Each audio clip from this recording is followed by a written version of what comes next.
আজকে আমি প্রথম কলেজে আসলাম। নতুন ভর্তি হয়েছি কলেজে, আর এসেই একটা মেয়ের সাথে ধাক্কা খেলাম। আসলে আমি ইচ্ছে করে ধাক্কা খাইনি, ওই মেয়ে আমার উপরে পড়ে যায়। আমি দাঁড়াতেই আমার গালে অনেকগুলো চড় থাপ্পড় মারতে শুরু করলো। তোর এত বড় সাহস কি করে হয় আমাকে ধাক্কা দিস? ছোট লোকের বাচ্চা, আমার শরীরটা নষ্ট করে দিল। আমি তো থাপ্পড় খেয়ে আমতা আমতা করে বলতে লাগলাম, দেখেন আমি ইচ্ছে করে ধাক্কা দেই নাই। আপনি তো। কথাটা বলা মাত্র আবার গালে আর একটা চড় দিল। চুপ, আর একটা কথাও বলবি না। তোকে আমি আজকেই কলেজ থেকে টিসি দিয়ে বের করে দেওয়ার ব্যবস্থা করছি। কথাগুলো বলেই আমার সামনে দিয়ে চলে গেল, আর আমি হা করে সেই দিকে তাকিয়ে আছি। একটু আগে কি হয়ে গেল আমার সাথে সেটা আমি এখনো বুঝে উঠতে পারলাম না। সামনে থেকে একটা ছেলে হাসতে হাসতে বলতে, মামা তুমি তো শেষ। যে মেয়ের উপর ধাক্কা খেয়েছো সে মেয়ে এই কলেজের প্রিন্সিপাল স্যারের মেয়ে, আর অনেক রাগী। কথাটা শোনা মাত্র আমি ভয়ে কাঁপতে লাগলাম। আসলে আমি খ্যাতমার্কা চেহারা নিয়ে কলেজে এসেছি, এরপর আবার ময়লা জামা কাপড় পরে এসেছি, তারপর আবার বড় একটা চশমা পরেছি বলে সবাই আমাকে নিয়ে অনেক মজা করতেছে। এখন আমার পরিচয়টা দেওয়া যাক। আমি জাহিদ চৌধুরী। অন্য সবার মতো আমারও একটা ভালো পরিচয় আছে, কিন্তু সেটা এখন ধীরে ধীরে জানতে পারবেন। আমি সোজা ক্লাসে ঢুকলাম, কেউ আমাকে বসতে দিচ্ছে না আমার এমন খ্যাতমার্কা চেহারা দেখে, তাই বাধ্য হয়ে একেবারে পিছনে চলে গেলাম। তাকিয়ে দেখি সেই মেয়েটা আমার দিকে রাগীভাবে তাকিয়ে আছে, যেন হাতে পেলে চিবিয়ে খাবে। সেই মেয়েটা সবার সাথে কি যেন বলতে লাগলো। একটু পর সবাই আমার দিকে কাগজের টুকরো ছিঁড়ে ছিঁড়ে ফেলতে লাগলো আর হাসতে লাগলো।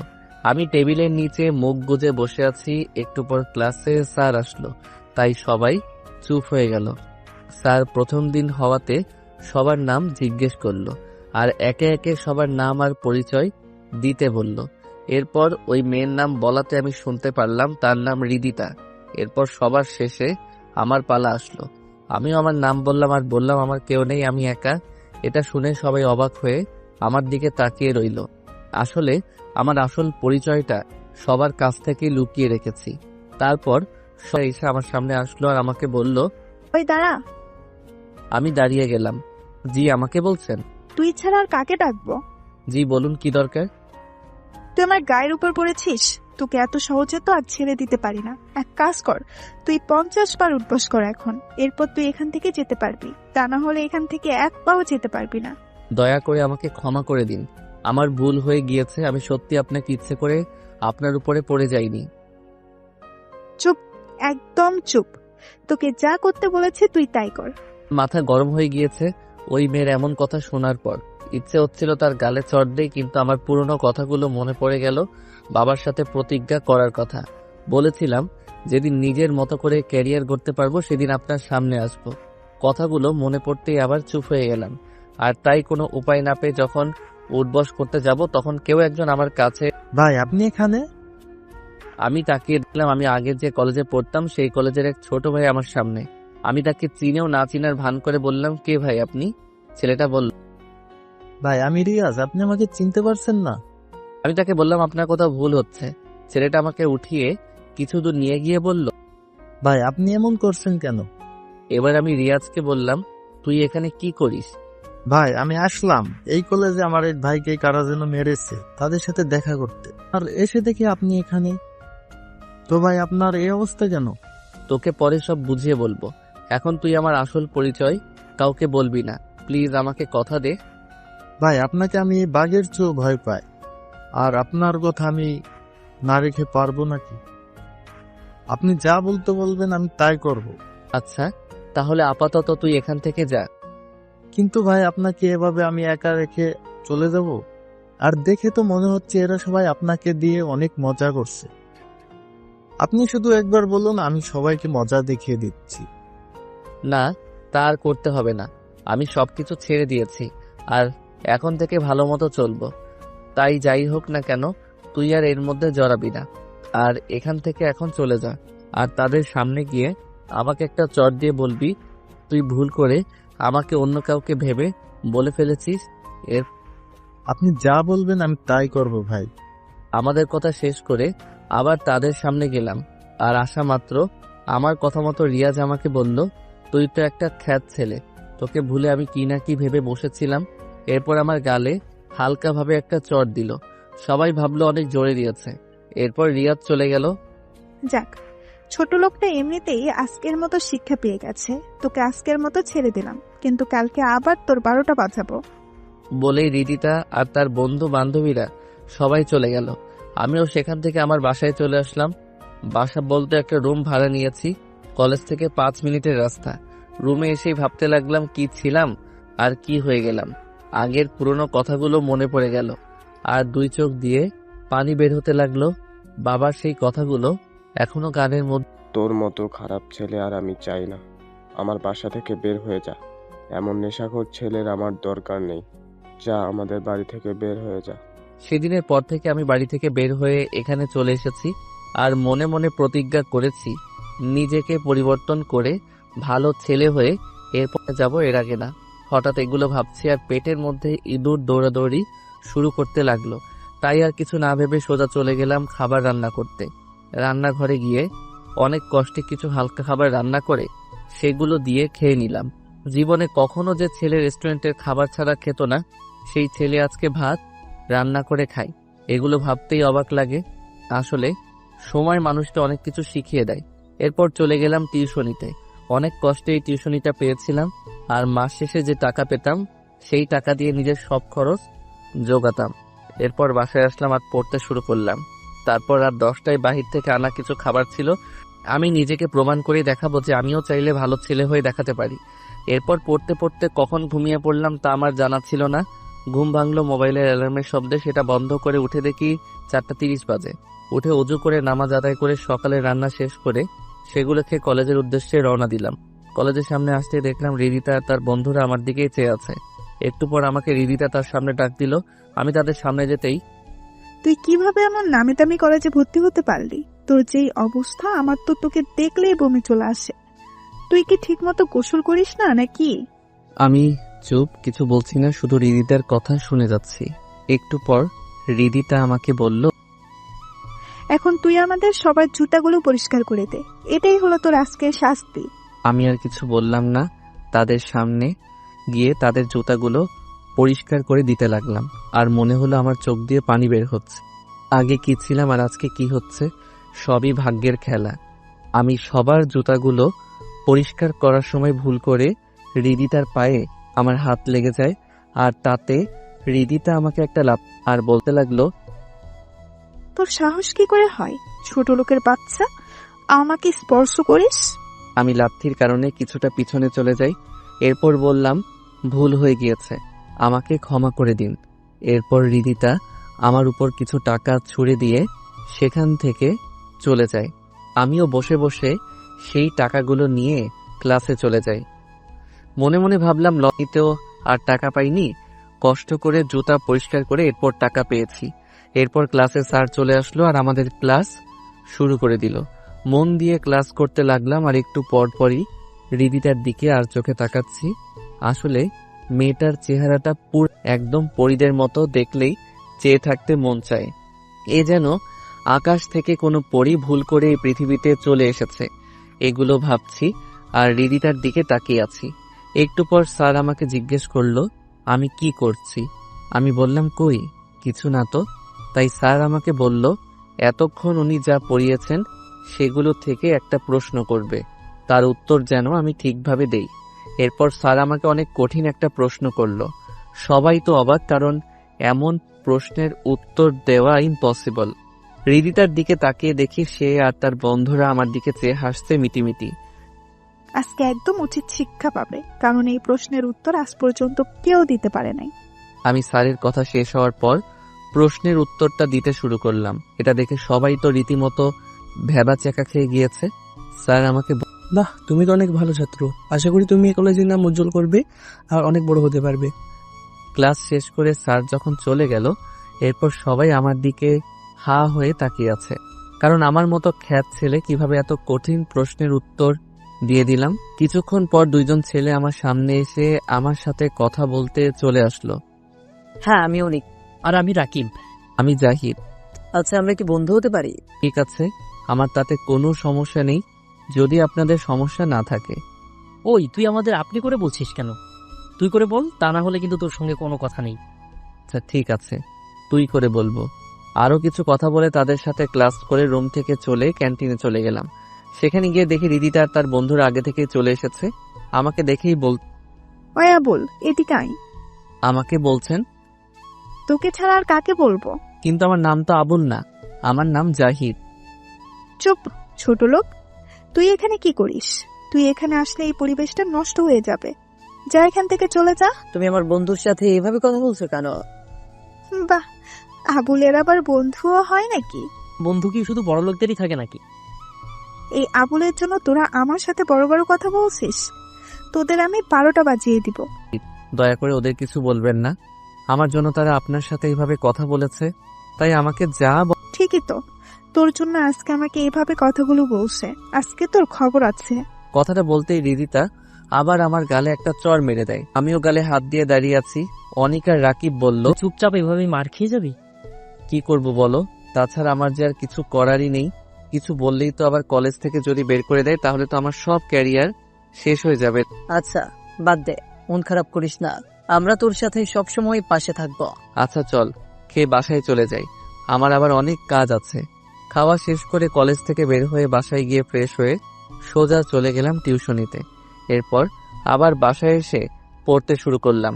এভাবে 3 মাস কেটে গিয়েছে, আর অনিক আর রাকিবের সাথে আমার বন্ধুত্ব অনেক গভীরে চলে গিয়েছে। আর এর মধ্যে তো হৃদিতার অত্যাচার আছেই। প্রতিদিন আমাকে নানান অজুহাতে আমাকে অনেক অপমান করে। এরপর হঠাৎ একদিন ক্লাসে 2 দিন পর কলেজ থেকে শিক্ষা সফরে যাব, সবাই ফর্ম পূরণ করে দিও। স্যার, আমরা সবাই কি খাচ্ছি? সবাই যাচ্ছি, কিন্তু কেন? না, বলছিলাম যে ওই লোকটাকে না নিয়ে গেলে হয় না? সে গেলে তো আমাদের পিকনিকটাই মাটি হয়ে যাবে। তুমি কার কথা বলছো? আর কলেজে সবাই সমান, কেউ ছোট আর কেউ বড় না। ওই যে পেছনে যে ছেলেটা আছে তার কথা বলছি। তাকে দেখলেই আমার গা ঘিন ঘিন করে। প্লিজ আপনি তার নাম বাদ দিয়ে দিন, তাহলে আমরা সবাই খুশি হব। দেখো রিদিতা, কলেজে সবাই সমান, কেউ ছোট আর কেউ বড় নয়, সুতরাং সবাই যাব, এটাই ফাইনাল। রিদিতা মনে মনে রাগে ফেটে যাচ্ছে, কি করবে বুঝে উঠতে পারছে না।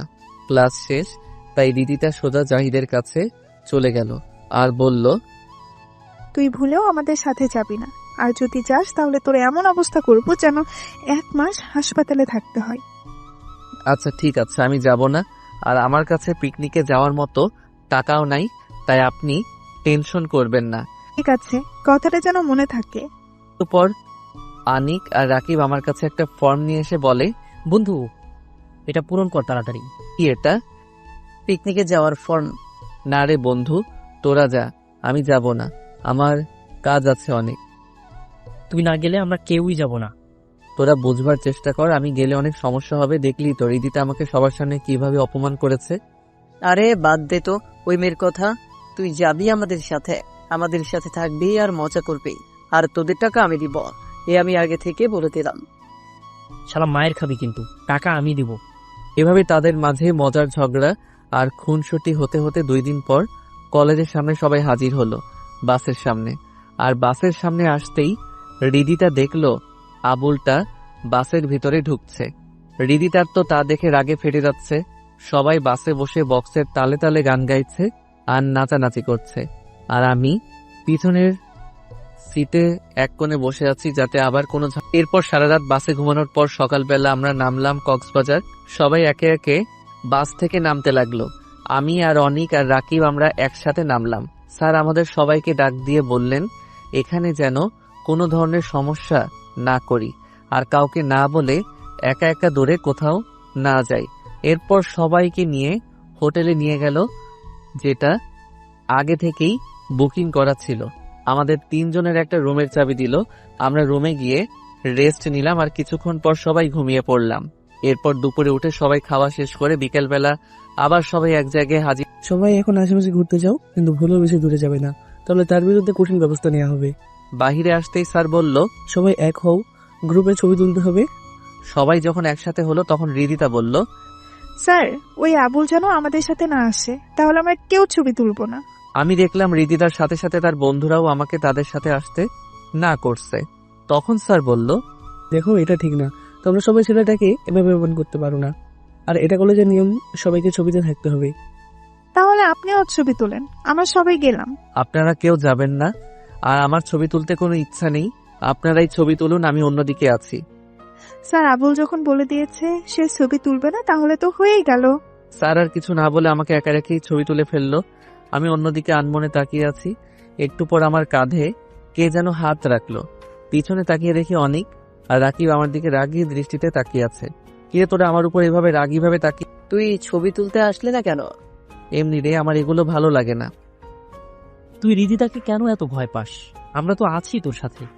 আমি চাই না আমার জন্য তোদেরও কোনো ক্ষতি হোক। আচ্ছা চল, সাগরের পাড় দিয়ে হাঁটি, ভালো লাগবে। আমরা সাগরের পাড় দিয়ে হাঁটাহাঁটি করছি, আর অন্যদিকে রিদিতা আর তার বন্ধুরা বক্স দিয়ে নাচানাচি আর হইহুল্লোড় করছে। সাথে বিয়ার আর কোমল পানি আছে। সন্ধ্যা হয়ে এসেছে, তাই অনিক আর রাকিব বলল চল এবার হোটেলে চলে যাই। আমি বললাম তোরা যা, আমি একটু পর আসতেছি। তারাও কিছু না বলে আমাকে রেখে চলে গেল। আমিও সামনের দিকে হাঁটছি, আর দূরে আগুন জ্বালিয়ে একটা মেয়ে আর কিছু ছেলে নাচানাচি করছে বলে মনে হলো। তাই এদিকে রিদিতার বন্ধুরা ভাবলো অনেকদিন পর রিদিতাকে একা পেয়েছে, তাই আজকে তাদের মনের বাসনা পূর্ণ করবে। তাই তারা বিয়ারের গ্লাসে ঘুমের ওষুধ মিশিয়ে রিদিতাকে দিল, আর রিদিতাও কিছু না বুঝে সেটা খেয়ে ফেললো। এরপর রিদিতা মাতলামি করতে লাগলো। আমি দূর থেকে এবার কাছে চলে আসলাম, আর এসে দেখছি রিদিতাকে তারা মাটিতে ফেলে এটা বুঝতে বাকি রইল না। তাই আমি আর চুপ থাকতে পারলাম না। আমি আমার আগের রূপটা একটু তাদেরকে দেখিয়ে দিলাম। একটাকে ধরে দিলাম একটা ঘুষি। সেই ঘুষি খেয়ে মুখে হাত দিয়ে দেখে রক্ত বের হচ্ছে, তাই দেখে বাকিরাও সেখান থেকে পালিয়ে যায়। আমি এরপর নিচে তাকিয়ে দেখলাম রিদিতা মাটিতে শুয়ে আবল তাবল বকছে। তাকে এখন কি করা যায় তাই ভাবছি, আর আশেপাশে দেখছি কেউ নেই আশেপাশে, তাই বাধ্য হয়ে তাকে কোলে তুলে নিলাম। মা গড়ে এই মেয়ে দেখছি অনেক ভারী। আমার মাথা দিয়ে ঘাম বের হচ্ছে। অনেক কষ্টে হোটেলের ভিতরে নিয়ে গিয়ে রিদিতার রুমের চাবিটা নিয়ে ওর রুমে দিয়ে আসলাম। ওকে রুমে এসে খাটে শোয়াতেই রিদিতা আমাকে তার কাছে টেনে নিল, আর আমি সোজা তার শরীরের উপরে পড়ে যাই। সে নেশার ঘরে আমাকে তার ঠোঁটে কিস করতে লাগলো। আমি তাকে ছাড়ানোর অনেক চেষ্টা করছি, কিন্তু তার উপর যেন অন্য কেউ ভর করে আছে। অনেক কষ্টে তাকে ছাড়িয়ে এরপর রিদিতাকে শুইয়ে দিলাম, আর আমি রুম থেকে বের হয়ে গেলাম। ভাবছি একটু আগে কি হয়ে গেল, এটাই আর কেউ দেখেও নি। এগুলো মনে মনে ভাবতে ভাবতে আমার রুমে গিয়ে দেখি তারা ঘুমিয়ে পড়েছে। আমিও গিয়ে ঘুমিয়ে পড়লাম। এরপর সকালে ঘুম থেকে উঠে দেখি বাইরে অনেক হইচই। আমি বাহিরে আসতেই দিদিতা আমাকে দেখেই আমার জামার কলার ধরে চড় থাপ্পড় দিতে লাগলো, আর তুই নাকি আমাকে কালকে ওখানে নিয়ে এসেছিস? তোর এত বড় সাহস হলো কিভাবে আমাকে নিয়ে এসেছিস? আমি বললাম আপনি কিভাবে জানলেন? হোটেলের স্টাফকে বলাতে সে তোর কথা বলেছে। দেখুন আমার কিছু করার ছিল না। কালকে রাতে আপনি বাহিরে অজ্ঞান হয়ে পড়েছিলেন, সেখান থেকে আমি আপনাকে এখানে নিয়ে এসেছি। দাঁড়া, আমি আসতেছি, এরপর তোর ব্যবস্থা নিচ্ছি। বলে রিদিতা হোটেলের সিসিটিভি রুমে গিয়ে কালকে রাতে এখানে কি হয়েছে সেগুলো দেখতে লাগলো। আর যা দেখলো তা দেখে তো তার সারা শরীর পুড়তে লাগলো। দেখছে আবুলটা তাকে কোলে করে তার রুমে নিয়ে যাচ্ছে। এরপর সোজা আমার কাছে এসে আমাকে মারতে লাগলো। বল, আমার সাথে কি করেছিস কালকে রাতে? তুই আমার ইজ্জত নিয়েছিস? তার কথা শুনে সবাই তো অবাক, আমিও অবাক। কি বলছে এই মেয়ে? এখন আপনার কোথাও ভুল হচ্ছে। আমি কালকে রাতে যদি আপনাকে না নিয়ে আসতাম, তাহলে আপনার বন্ধুরা আপনার ইজ্জত কেড়ে নিত। এরপর রিদিতার বন্ধুরা আমাকে এসে আমাকে মারতে আর বলতে লাগলো, শালা, তুই একটা মেয়ের ইজ্জত কেড়ে নিয়েছিস, তার উপর আমাদের উপর বদনাম দিচ্ছিস। ওই ফকিরের বাচ্চাটাকে মার, মেরে ওর অবস্থা এমন করবি যাতে আর এমন কাজ না করতে পারে। এরপর রিদিতার কথা মতো তার বন্ধুরা আমাকে অনেক মারধর করে, যার ফলে আমার অনেক জায়গা দিয়ে রক্ত বের হয়। একটু পর স্যার এসে কি হচ্ছে? যা হয়েছে তার বিচার কলেজে হবে, এখানে এগুলো বন্ধ করো। স্যারের কথা শুনে তারা আমাকে ছেড়ে দেয়, আর আমি কোনো রকমে উঠে দাঁড়াই। অনিকার রাকিব আমাকে নিয়ে ডাক্তারের কাছে নিয়ে যায়, আর আমাকে শালা, কি দরকার ছিল ওই মেয়েকে বাঁচাতে? চলে আসতি, যা হওয়ার হতো, তাহলে আজকে তোর এই অবস্থা হতো না। আমি তাদের কালকে রাতের সব ঘটনা খুলে বলি। আমার কথা শেষ হতেই অনিক আমাকে একটা চড় মারে আর বলে, বাদ দে বন্ধু, আমি কিভাবে পারবো এমন একটা খারাপ পরিস্থিতিতে তাকে ফেলে আসতে? আমি না হয় মার খেয়েছি, কিন্তু একটা মেয়ের যা নাকি তার জীবনের সম্পদ, সেটা আমরা তোর মতো বন্ধু পেয়ে অনেক খুশি। এগুলো বাদ দে, এখন কি হবে কলেজে? তোর বিচার হবে, কি বিচার হয় সেটাই তো চিন্তার বিষয়। যা হবার হবে। আল্লাহ যা করবেন ভালোর জন্য হবে। এরপর আমরা ডাক্তারের দোকান থেকে নিজের কিছু কিছু জায়গাতে ব্যান্ডেজ করে আর ওষুধ নিয়ে চলে আসলাম হোটেলে। হোটেলে আসার পর স্যার সবাইকে বলল, কালকে সবাই চলে যাব কলেজের উদ্দেশ্যে, তাই সবাই যেন তৈরি থাকি। এই বলে স্যার চলে গেলেন। পরদিন সকালে বাস আবার কলেজের উদ্দেশ্যে রওনা দিল। এরপর সারাদিন পর সন্ধ্যায় বাস এসে কলেজের সামনে থামলো। যে যার বাস থেকে নেমে বের হতে লাগলো আর আমি আর আমার বন্ধুরা নেমে পড়লাম। আমি নামতেই রিদিতা বলল কালকের জন্য রেডি থাকতে। আমি আর কিছু না বলে চলে গেলাম। যার জন্য করি চুরি সেই বলে চোর। কথাটা ভেবে অনিক আর রাকিবকে বিদায় দিয়ে আমিও বাসায় চলে আসলাম। এসে ঘুমিয়ে পড়লাম। এরপর সকালে ঘুম থেকে উঠে কলেজের উদ্দেশ্যে রওনা দিলাম। কলেজে আসতে দেখলাম কলেজের মাঠে অনেক লোকজন। আমি ভিতরে যেতেই রিদিতা আমার জামার কলার ধরে টানতে টানতে মাঠের মাঝখানে, সেখানে দেখলাম ছাত্রছাত্রী ছাড়াও স্যার ম্যাডাম আর প্রিন্সিপাল স্যারও আছেন। আমাকে সবার সামনে এনে রিদিতা বলল, বাবা, এই ফকিন্নির বাচ্চা আমার সব শেষ করে দিয়েছে। আমি এখন মুখ দেখাতে পারবো না। ওকে এমন শাস্তি দাও যেন ভুলেও কোনো মেয়ের সাথে এমন কাজ করার আগে 10 বার ভাববে। প্রিন্সিপাল স্যার বলল। একে টিসি দিয়ে বের করে দেই। রিদিতা বলল, না বাবা, একে এত তাড়াতাড়ি এখান থেকে বের করে দেওয়া যাবে না। এর থেকে ভালো হবে আজকে সে আমার চাকর হয়ে থাকবে। এটাই হলো তার শাস্তি। সে আমার ইজ্জত নিয়েছে, তাকে তো এত সহজে ছেড়ে দেওয়া যাবে না। আমি শুধু রিদিতার কথাগুলো চুপ করে শুনছি, কিছু বলছি না। আমি যদি ইচ্ছে করি 1 সেকেন্ডে সবকিছু ঠিক করে ফেলতে পারতাম, কিন্তু আমি চুপ হয়ে আছি। কেননা আমাকে ক্যারিয়ার করতে হবে। এর জন্য সব কষ্ট মাথা পেতে নিতে পারবো। আর এটা তো আমার অতীতের তুলনায় কিছু না। আমি অতীতে যা করেছি সেগুলো এর তুলনায় সব তুচ্ছ। কথাগুলো মনে মনে ভাবছি। এরপর প্রিন্সিপাল স্যার আমার সামনে এসে বলল, এবারের মতো তোকে আমার মেয়ের কথা চিন্তা করে ছেড়ে দিলাম। আর আমার মেয়ে যা বলে তাই কর, তুই ওই কলেজে থাকতে চাস। কথাগুলো বলে চলে গেলেন। এরপর যে যার মতো চলে গেল। ক্লাসে একটু পর আমিও ক্লাসে আসলাম। ভিতরে রিদিতা আমায় বলল, এই আবুল, আমার সামনে আয়। আমিও তার সামনে চলে আসলাম। আর আসা মাত্র রিদিতা আমায় বলল, তোকে আমি তিল তিল করে কষ্ট দিব, যে কষ্ট তুই না পারবি সইতে, না পারবি কাউকে বলতে। আমি রিদিতাকে অনেক বোঝালাম, দেখুন আপনি আমাকে ভুল বুঝছেন। প্লিজ আমার ক্যারিয়ারটা শেষ করে দিবেন না। আমার অনেক স্বপ্ন, আমি একদিন নিজের পায়ে দাঁড়াবো। আমার কথা শুনে রিদিতা হাসতে লাগলো। ছোট লোকের বাচ্চা বলে কি, তার আবার নাকি স্বপ্ন আছে। তোর স্বপ্ন আমি পানিতে চুবিয়ে মারবো, তুই শুধু দেখতে থাক। এই বলে রিদিতা আমাকে বলল এখন আমি যেন তার জন্য বাহির থেকে খাবার নিয়ে আসি। আমি বললাম এখন তো স্যার আসবে আর ক্লাস শুরু হয়ে যাবে। রিদিতা আমার দিকে রাগীভাবে তাকিয়ে, তুই যাবি কিনা বল, তা না হলে তোর ব্যবস্থা নিচ্ছি। আমি আর কিছু না বলে ক্লাস থেকে বের হয়ে গেলাম রিদিতার কাছ থেকে টাকা নিয়ে। বাহিরে গিয়ে রিদিতার বলা মতো ক্যাডবেরি আর চিপস নিয়ে আবার ক্লাসের সামনে আসলাম।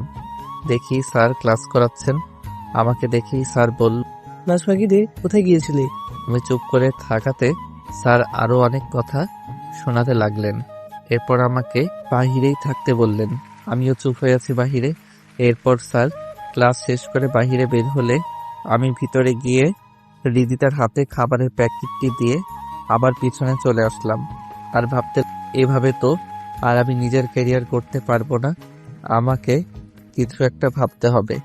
বাকি ক্লাসগুলো শেষ করে আমি আর আমার বন্ধুরা কলেজের বাহিরে বের হব। এমন সময় পিছন থেকে আবার ডাক আসলো। আমি বুঝতে পারলাম এটা রিদিতার ডাক, তাই দাঁড়িয়ে পড়লাম আর পিছনে তাকিয়ে দেখলাম রিদিতা। কিরে, তুই আমাকে না বলেই কয়ে যাস? এখন তো ক্লাস শেষ, তাই বাসায় যাচ্ছি। তুই যেখানেই যাস না কেন আমাকে বলে এরপর যাবি। ঠিক আছে, কালকে থেকে বলে এরপর যাব। আজকে যেহেতু তুই ভুল করেছিস, তাই তোর সেই শাস্তি তো পেতেই হবে। এই বলে রিদিতা আমাকে 2টা চড় মারলো। এরপর বলল, আর যেন এই ভুল না করিস। আমি গালে হাত দিয়ে চলতে লাগলাম আর মনে মনে বললাম, এর প্রতিশোধ একদিন আমি নিব। এরপর বাসায় এসে ফ্রেশ হয়ে খেয়ে নিলাম, এরপর খেলাম, এরপর গেলাম টিউশন। সেখানে গিয়ে দেখি আন্টির পাশে একটা মেয়ে কথা বলছে। আমি তাদের সামনে দিয়ে পাশ কাটিয়ে আসার সময় দেখলাম মেয়েটার কেউ নয়, রিদিতা। আমাকে দেখেই সে রেগে ফায়ার হয়ে আছে। আমিও সেখানে না থেকে আমি আমার ছাত্র ছাত্রীদের কাছে গেলাম আর চোখে দেখলাম রিদিতা আমার দিকে হাত দিয়ে ইশারা করে আন্টিকে কি যেন বলছে। আমি আর সেদিকে না চেয়ে পড়াতে লাগলাম। পড়ানো শেষ করে যখন চলে যাব তখন আন্টি এসে আমার কাছে টাকা দিল। আমি তো অবাক, মাস শেষ না হতেই টাকা কেন? তাই আমি আন্টিকে বললাম, আন্টি মাস তো শেষ হয় নাই আর আমি তো আপনার কাছে টাকাও চাই নাই, তাহলে টাকা দিলেন যে? আসলে বাবা, তোমাকে আর কালকে থেকে এখানে আসতে হবে না। আমরা নতুন শিক্ষক নিয়োগ করে দিয়েছি। কেন আন্টি, আমি কি খারাপভাবে পড়াচ্ছি বুঝি? না বাবা, তা নয়। তুমি অন্য জায়গাতে পড়াও গিয়ে, আর কিছু বলতে পারবো না। এগুলো বলেই আন্টি আমাকে বিদায় করে দিলেন। আমি কি বলবো বুঝলাম না। শেষ সম্বল টিউশনি, সেটাও রিদিতা আমার কাছ থেকে কেড়ে নিল। এখন আমি কি করব? না, আমাকে এভাবে ভেঙে পড়লে হবে না, কাজ খুঁজতে হবে।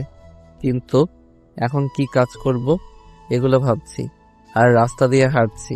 হাঁটতে হাঁটতে সামনেই চোখে পড়ল একটা গাড়ির গ্যারেজের সামনে কাজের ছেলে নিবে এমন একটা নিয়োগ বিজ্ঞপ্তি দেওয়া আছে। আমি আর কিছু না ভেবে সেখানে গিয়ে কাজের কথা বলাতেই আমাকে বলল, কাজ অনেক কষ্টের হবে, পারবো কি না? আমি বললাম, হ্যাঁ আমি পারবো। এরপর আমাকে আমার কাজ বুঝিয়ে দিলেন। কাজ হলো গাড়ি ধোয়া আর পরিষ্কার করা।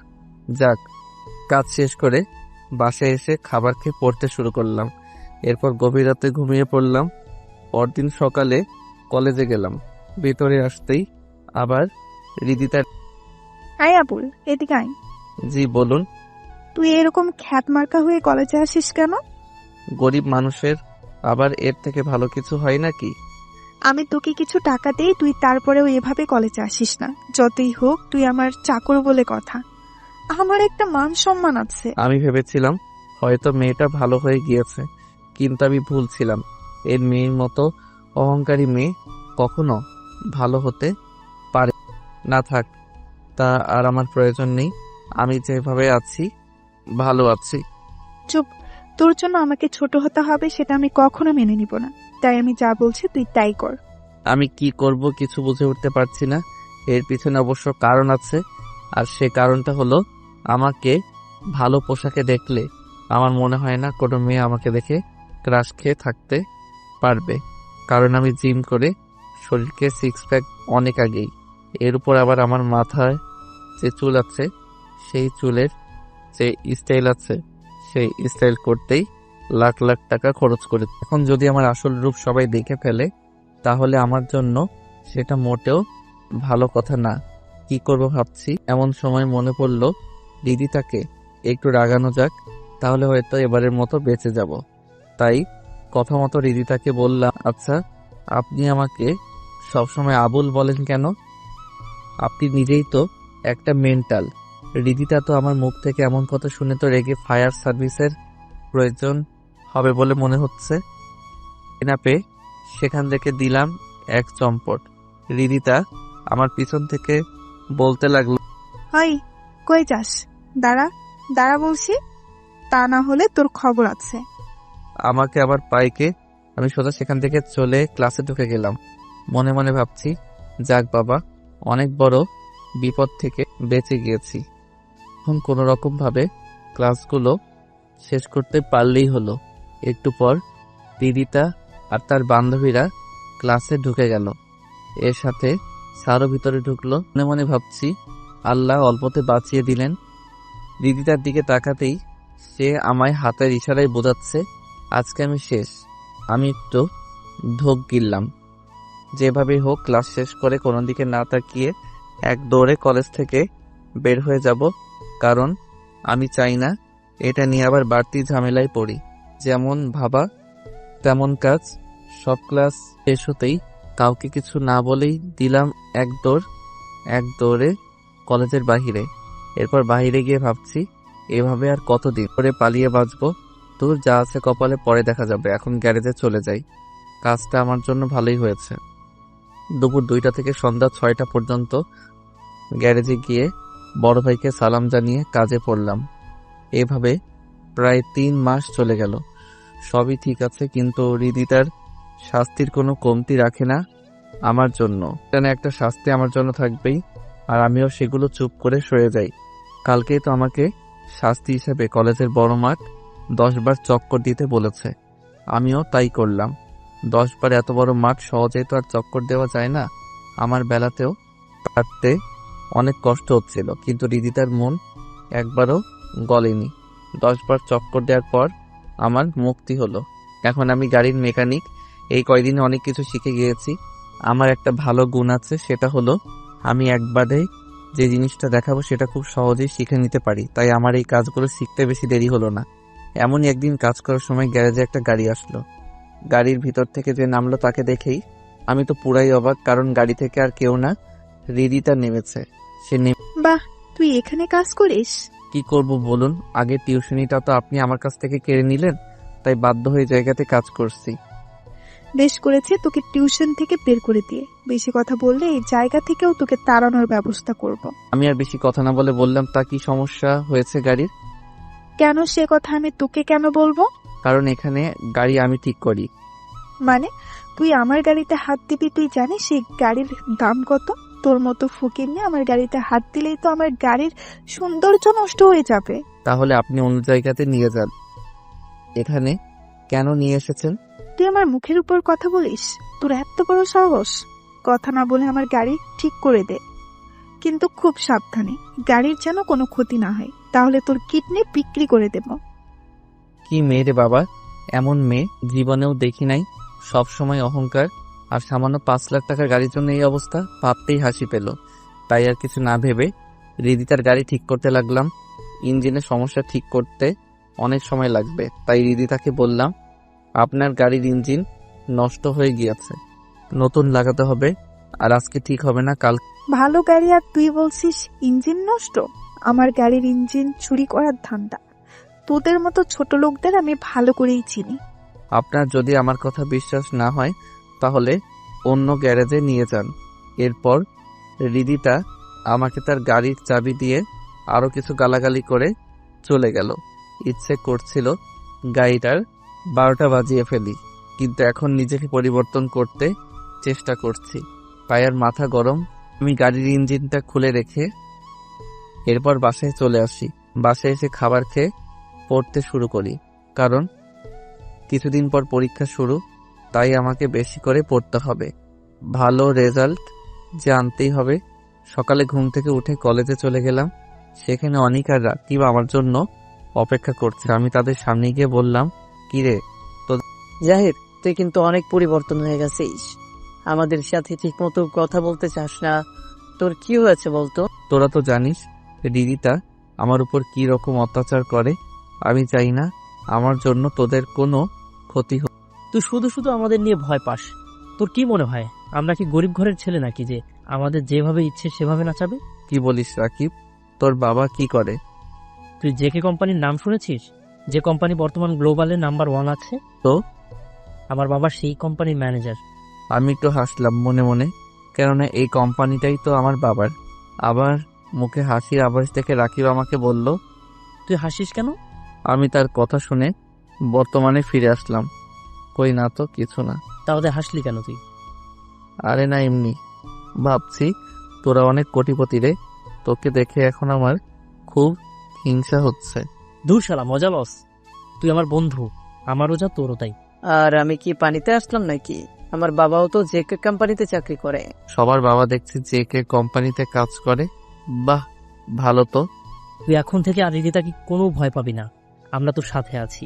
আচ্ছা, দেখা যাবে, আগে কয়েকটা দিন যাক, সময় হলে কে কাকে ভয় পায় সেটা সবাই দেখতে পারবে। আচ্ছা দোস্ত, এখন চল, ক্লাসের সময় হয়ে যাচ্ছে।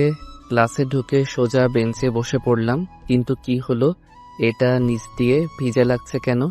নিচে তাকিয়ে দেখি আমার বেঞ্চে তেল জাতীয় জিনিস আগে থেকে রেখে, তার ফলে আমার প্যান্ট ভিজে গেছে। পাঠক পাঠিকারা, আপনারাই বলুন তো এখন আমার কেমনটা লাগে। আমি আশেপাশে তাকিয়ে দেখি রিদিতা মুচকি মুচকি হাসছে। আমার আর বুঝতে বাকি রইল না এটা কার কাজ। কি আর করার, এভাবেই বাকিটা ক্লাস শেষ করে দিলাম একদৌড়। আজকে নিজেকে সত্যি আবুল আবুল মনে হচ্ছে। মজা নেওয়ার একটা মাত্রা থাকে, কিন্তু আজকেরটা কি বলবো। সোজা চলে আসলাম বাসায় এসে প্যান্ট পরিবর্তন করে আরেকটা প্যান্ট পরে চলে গেলাম গ্যারেজে। সেখানে গিয়ে দেখি রিদিতা এক জায়গাতে বসে আছে। আমাকে দেখে, তুই এতক্ষণ করেছিলি, সেই কখন থেকে এখানে বসে আছি? আমার সময়ের দাম নেই নাকি? আমার তো এবার মাথা গরম হয়ে গেল। একে তো আমার প্যান্টের 12টা বাজিয়ে দিয়েছে, এখন আবার আসতে না আসতেই গালে চড়। তাই আমিও দিলাম রিদিতার গালে 1টা না 2টা না 3টা চড়। এইবার মনে হলো আমার মনটা ফ্রেশ হয়েছে। কি, তোর এত বড় সাহস, তুই আমার গালে চড় মারলি? কালকে কলেজে আয়, তারপর তোর মজা দেখাবো। রাজা, তুই পারিস শুধু কলেজটা নিয়ে বড়াই করতে। তুই যদি মেয়ে না হয়ে ছেলে হতি তাহলে এতদিনে তোর হাত পা ভেঙে তোকে হাসপাতালে ভর্তি করিয়ে দিতাম। রিদিতা তো আমার কথাগুলো শুনে বাকরুদ্ধ হয়ে গিয়েছে। এই, তুই কে রে? তুই কি আবুল নাকি অন্য কেউ? তোর কথার সাথে তো চেহারার কোনো মিল পাচ্ছি না আমি। এতদিন অনেক অত্যাচার মেনে নিয়েছি, কিন্তু আর না। ঠিক আছে, দেখি তুই কিভাবে ভালো থাকিস। এখন আমার গাড়ি ঠিক করে দে, তোকে পরে দেখে নেব। আমিও আর কিছু না বলে গাড়িটা ঠিক করতে শুরু করলাম। নতুন ইঞ্জিন লাগিয়ে আর একটু মেরামত করে গাড়িটা ঠিক করে দিলাম। এরপর রিদিতা তার গাড়ি নিয়ে চলে গেল, আর যাওয়ার আগে আমার দিকে রাগী দৃষ্টিতে তাকিয়ে ছিল। রিদিতা চলে যাওয়ার পর আমি রাকিবকে সবকিছু ফোন করে জানিয়ে দিলাম। দোস্ত, তুই কিছু চিন্তা করিস না, আমরা তো আছি। তুই কালকে কলেজে আয়, বাকিটা আমাদের উপর ছেড়ে দে। আচ্ছা ঠিক আছে, তাহলে আমি রাখলাম। রাকিবের সাথে কথা শেষ করে বাসায় চলে আসলাম। মনে মনে ভাবছি আজকের কাজটা কি আসলে আমি ঠিক করেছি? ধুরবাল, কিছু ভালো লাগছে না। এখন এগুলো না ভেবে খাবার খেয়ে, অনেক পড়া বাকি আছে, 2 দিন পর তো আবার পরীক্ষা শুরু, তাই অনেক রাত পর্যন্ত পড়লাম। এরপর ঘুমিয়ে পড়লাম। সকালে ফ্রেশ হয়ে কিছু হালকা রান্না করলাম, সেগুলো খেয়ে কলেজের উদ্দেশ্যে রওনা দিলাম। কলেজের সামনে রিদিতা আর তার বন্ধুরা, তাদের হাতে লাঠি প্লাস হকি স্টিক। আমি আশেপাশে তাকিয়ে রাকিব আর অনিককে খুঁজছি। শালারা আমাকে আজকে এভাবে একা রেখে কই চলে গেল? আমি গেটের সামনে ঠাই দাঁড়িয়ে আছি। রিদিতা আর তার বন্ধুরা আমার দিকে এগিয়ে আসছে। একজন আমাকে এগিয়ে এসে মারতেই যাবে, তখনই পিছন থেকে কারো আওয়াজ শুনে আমার সামনে থাকা ছেলেটি দাঁড়িয়ে পড়ল। আমি পিছনে তাকিয়ে দেখি পুলিশ। ভাবলাম রিদিতা আবার পুলিশকেও জানিয়েছে নাকি? এখন তো আমার 2 দিক দিয়ে বিপদ, জলে কুমির ডাঙায় বাঘ। মনে মনে ভাবছি জাহিদ, আজকে তুই শেষ। তখন তুই ভয় পাস না, পুলিশকে আমি ফোন করে আসতে বলেছি। এইখানে কি হচ্ছে এসব? স্যার, এই ছোট লোকের বাচ্চা আমাকে মেরেছে। আপনি তাকে ধরে নিয়ে যান, আর এমন ভাবে মারবেন যেন 1 মাস হাসপাতালে ভর্তি হয়ে থাকে। সেটা কি আমি আপনার কাছ থেকে শুনবো? এই মেয়ে, তুমি এই ছেলের সাথে এমন খারাপ ব্যবহার করছো কেন? আমার তো তোমাদের সবাইকে সন্দেহ হচ্ছে। এরপর যদি আবার এমন কাজ করতে দেখি তাহলে সবগুলোকে ধরে নিয়ে যাব। কোন সবাই ক্লাসে যাও। পুলিশের কথা শুনে সবাই যে যার মতো সেখান থেকে চলে গেল। এরপর রাকিব পুলিশকে উদ্দেশ্য করে বলল, ধন্যবাদ স্যার, সময় মতো এখানে আসার জন্য। ধন্যবাদের কি আছে, এটা আমাদের কর্তব্য। এরপর আবার সমস্যা করলে আমাকে জানাবে, আমি আবার চলে আসব। এরপর পুলিশ চলে গেল। ধন্যবাদ দোস্ত, আজকে তোরা না থাকলে এতক্ষণে আমি হয়তো পটল তুলতাম। তোকে আগেই বলেছি, তুই এখন থেকে আর কোনো চিন্তা করবি না, আমরা তোর সাথে আছি। এখন চল ক্লাসে যাই। এরপর আমরা 3 জন বন্ধু মিলে ক্লাসে গেলাম। এদিকে রিদিতা ভাবছে, আবুলকে তো এখন আর অত্যাচার করা যাবে না, নতুন ফোনতে বের করতে হবে। আমাকে চর মেরেছিস তুই, এর শাস্তি তো তোকে পেতেই হবে। হঠাৎ রিদিতার মনে একটা বুদ্ধি আসলো। আবুলটাকে প্রেমের জালে ফাঁসালে কেমন হয়? বুদ্ধিটা খারাপ না, এরপর সময় বুঝে আমার প্রতিশোধটা নেওয়া যাবে। আমি ক্লাসে ঢুকলাম। আমি অনিক আর রাকিব একসাথে বসে আছি। একটু পর স্যার আসলো, আর এসেই বলল, বাইরে নোটিশ বোর্ডে দেওয়া আছে কালকে থেকে পরীক্ষা। রুটিন থেকে পরীক্ষার সময় আর কে কার সাথে পরীক্ষা দিবে সেটা বের করে নিও। এখন সবাই ক্লাসে মনোযোগ। ক্লাস শেষ হতেই রিদিতা আমার সামনে এসে বলল 10 মিনিট পর কলেজের পিছনে যেতে কথা আছে। আমি তো একটু ভয় পেলাম, আবার নতুন কোনো মারার ফোন দি নাকি। ভয় পাস না, তুই যা, কিছু হলে পুলিশকে ফোন দিলেই চলে আসবে। এরপর রিদিতা একটা হাসি দিয়ে চলে গেল। আমরা তিনজন তো অবাক। রাকিব তো আমাকে খোঁচা মেরে বলল, কিরে বন্ধু, বুঝলাম না, তোকে দেখে আর হাসি দিল কেন এমন? তো প্রেমে টেমে পড়ে গেল নাকি? ধুর, কি যে বলিস না, এই মেয়েকে আমি জীবনেও বিশ্বাস করব না। আর প্রেম তো দূরের কথা। আচ্ছা তোরা থাক, আমি গিয়ে দেখে আসি কি বলে। এরপর তাদের কাছ থেকে বিদায় নিয়ে কলেজের পিছনের দিকে চলে আসলাম। এসে দেখি রিদিতা আগে থেকে আমার জন্য অপেক্ষা করছে। আমি তার সামনে আসতেই সে আমাকে বলল, সরি জাহিদ, এতদিন আমি তোমার সাথে যা যা করেছি তার জন্য আমাকে ক্ষমা করে দাও প্লিজ। জানি আমি আমার এই ভুলের কোনো ক্ষমা নেই, তারপরেও আমি জানি তুমি আমাকে ক্ষমা করে দেবে, কারণ তোমার মন অনেক ভালো। আমি এতদিন তোমাকে চিনতে ভুল করেছি, এখন বুঝতে পেরেছি যে তোমাকে এভাবে কষ্ট দেওয়া আমার ঠিক। আমি রিদিতার মুখে এগুলো শুনে তো আমার হজম হচ্ছে না। এই মেয়ে বলে কি এসব? রিদিতার মুখে এমন কথা স্বপ্নেও শোনা সম্ভব না, আর আমি দিনে দুপুরে এগুলো শুনছি। রিদিতা আবার বলতে শুরু করেছে, জানি তো আমার কথা বিশ্বাস করতে পারছো না, কিন্তু আমি সত্যি আমার ভুল বুঝতে পেরেছি, আমাকে ক্ষমা করে দাও জাহিদ। আপনি ঠিক আছেন তো? এগুলো কি বলছেন? যা বলছি ঠিকই বলছি, এখন তুমি যদি আমায় ক্ষমা না করো তাহলে আমি নিজেকে শেষ করে দেব। এই না না থাক, আপনাকে আর শেষ করতে হবে না, আমি আপনাকে ক্ষমা করে দিয়েছি। রিদিতা মনে মনে বলছে, ফইনির বাচ্চা, ক্ষমা চাইবো তোর কাছে? এটা তো একটা না। আমি জানি তুমি অনেক ভালো। আচ্ছা একটা কথা বলি। জি বলুন। আপনি করে কেন বলছো? তুমি করে বলো প্লিজ। আমি পারবো না, আমার সমস্যা হয়। প্লিজ একটু চেষ্টা করো, আমি জানি তুমি পারবে। আচ্ছা ঠিক আছে, তুমি করেই বলবো। এখন বলেন কি কথা বলবেন। আমি না তোমাকে ভালোবেসে ফেলেছি, আই লাভ ইউ। কি? হ্যাঁ, প্লিজ আমার প্রপোজালটা মেনে নাও। আপনার কি মাথা ঠিক আছে? এটা কখনো সম্ভব না। কোথায় আপনি আর কোথায় আমি? আপনাকে ভালোবাসা আমার পক্ষে সম্ভব না। তুমি যদি এখন আমাকে ভালো না বাসো তাহলে আমি নিজেকে শেষ করে দিব। তুমি যা খুশি করো, ভালোবাসতে পারবো না। ঠিক আছে, তাহলে এই যে দেখছো বিষের বোতল, এটা খেয়ে আমি এখনই মরে যাচ্ছি, তুমি ভালো থেকো। এটা বলেই রিদিতা বোতল থেকে সবগুলো বিষ খেয়ে ফেললো। এরপর মাটিতে পড়ে গেল। আমি রিদিতার দিকে তাকিয়ে দেখি তার মুখ দিয়ে রক্ত বের হচ্ছে। আমি তাকে কোলে নিয়ে দিলাম এক দৌড়।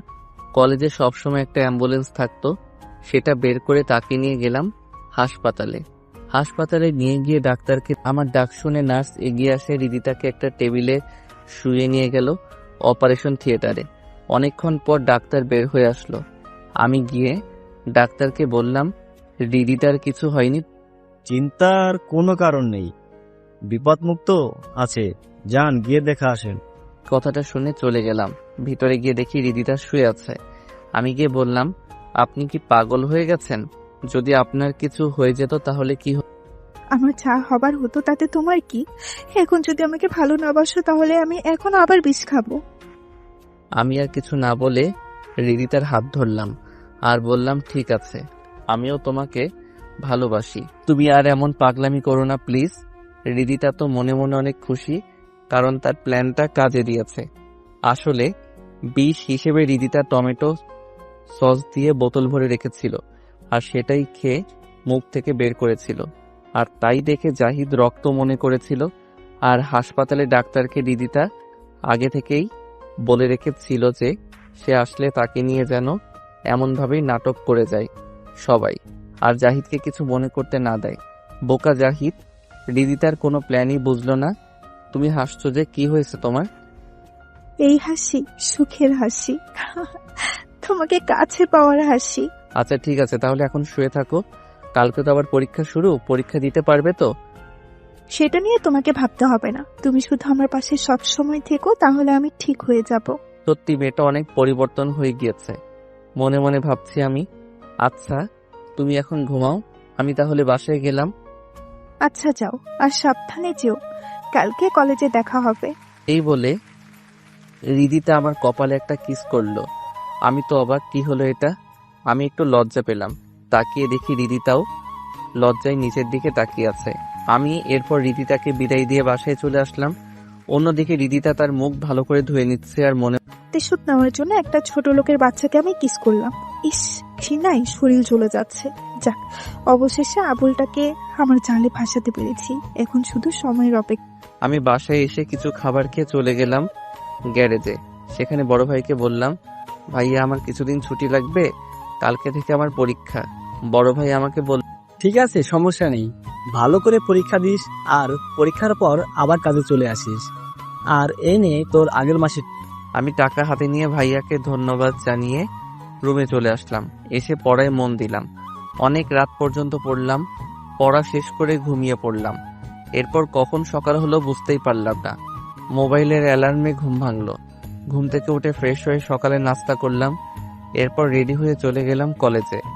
আজকে কলেজে যেতে ভালো লাগছে, কারণ এখন আর রিদিতার প্যারা নিতে হবে না। আমি তাকে ভালোবাসার জন্য রাজি হইনি। আসল কারণ হচ্ছে তার অত্যাচার থেকে বাঁচতে তার কথায় রাজি হয়েছি।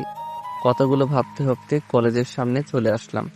কলেজে আসতেই অনেক কিরে জাহিদ, তুই কালকে আমাদের না বলে কই চলে গিয়েছিলি? এরপর আমি কালকে যা যা হয়েছিল সব তাদের খুলে বললাম। আমার কথা শুনে তো দুইজনই আমার দিকে তাকিয়ে আছে আর বলল, দোস্ত, তোর তো কপাল খুলে গেছে।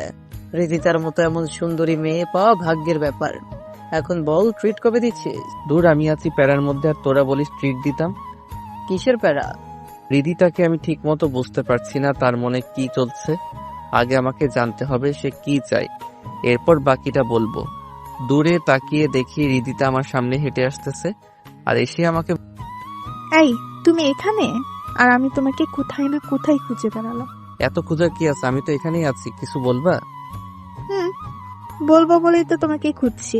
কি বলবা বলো? এখানে বলবো না, পরীক্ষা শেষে বাইরে থেকো, তোমাকে নিয়ে এক জায়গায় যাব, সেখানে বলবো। এই বলে রিদিতা চলে গেল। আমার হারামি বন্ধুগুলো এখন আমাকে খুব জ্বালাচ্ছে। তা মামা, একদিনেই এত কিছু কেমনে কি? আরে আমি তো তোদের শুরু থেকে শেষ পর্যন্ত সবই বলেছি, তাহলে তো ভাব নিতেছিস কেন? আচ্ছা, রাগ করিস কেন? চল গিয়ে দেখি তো কার কোন জায়গায় ছিট পড়েছে। আচ্ছা চল। আমরা কলেজের সামনে থেকে ক্লাসে চলে গেলাম। আমি আমার রোল অনুযায়ী আমার সিট খুঁজছি।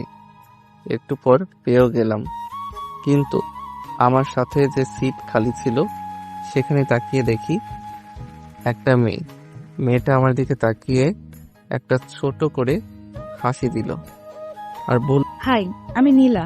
দাঁড়িয়ে না থেকে নিজের সিটে এসে বসো। আমি মেয়েটির কথা শুনে বাস্তবে ফিরে আসলাম আর তাই নিজের সিটে বসে পড়লাম। একটু পর স্যার আসলো আর সবাইকে খাতা আর প্রশ্ন দিয়ে গেল। আমি প্রশ্ন হাতে নিয়ে দেখি মোটামুটি সবই কমন এসেছে, তাই লিখতে শুরু করলাম। আর অন্যদিকে নীলা মেয়েটা তার মতো লিখছে। এই মেয়েকে আমি কখনো দেখেছি বলে মনে হচ্ছে না। আসলে আমি কলেজে এসে কোনো মেয়ের দিকে তাকাই না, তাই হয়তো চিনতে পারি নাই। কি হয়েছে আপনার? কোনো সমস্যা? কমন পড়েনি বুঝি? আপনি চাইলে আমার কাছ থেকে সাহায্য নিতে পারেন। আমি তো মেয়েটির কথা শুনে অবাক। এই মেয়ে বলে কি?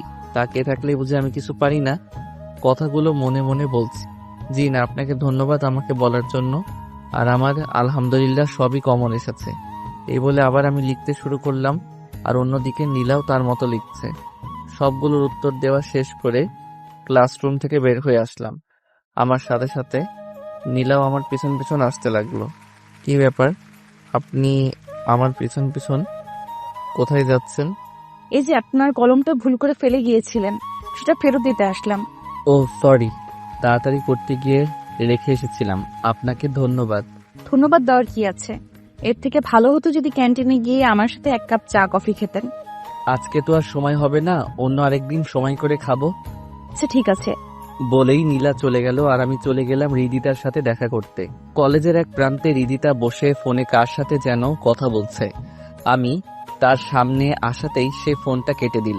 এই, তোমার আসার সময় হলো? আমি সেই কখন থেকে তোমার জন্য অপেক্ষা করছি।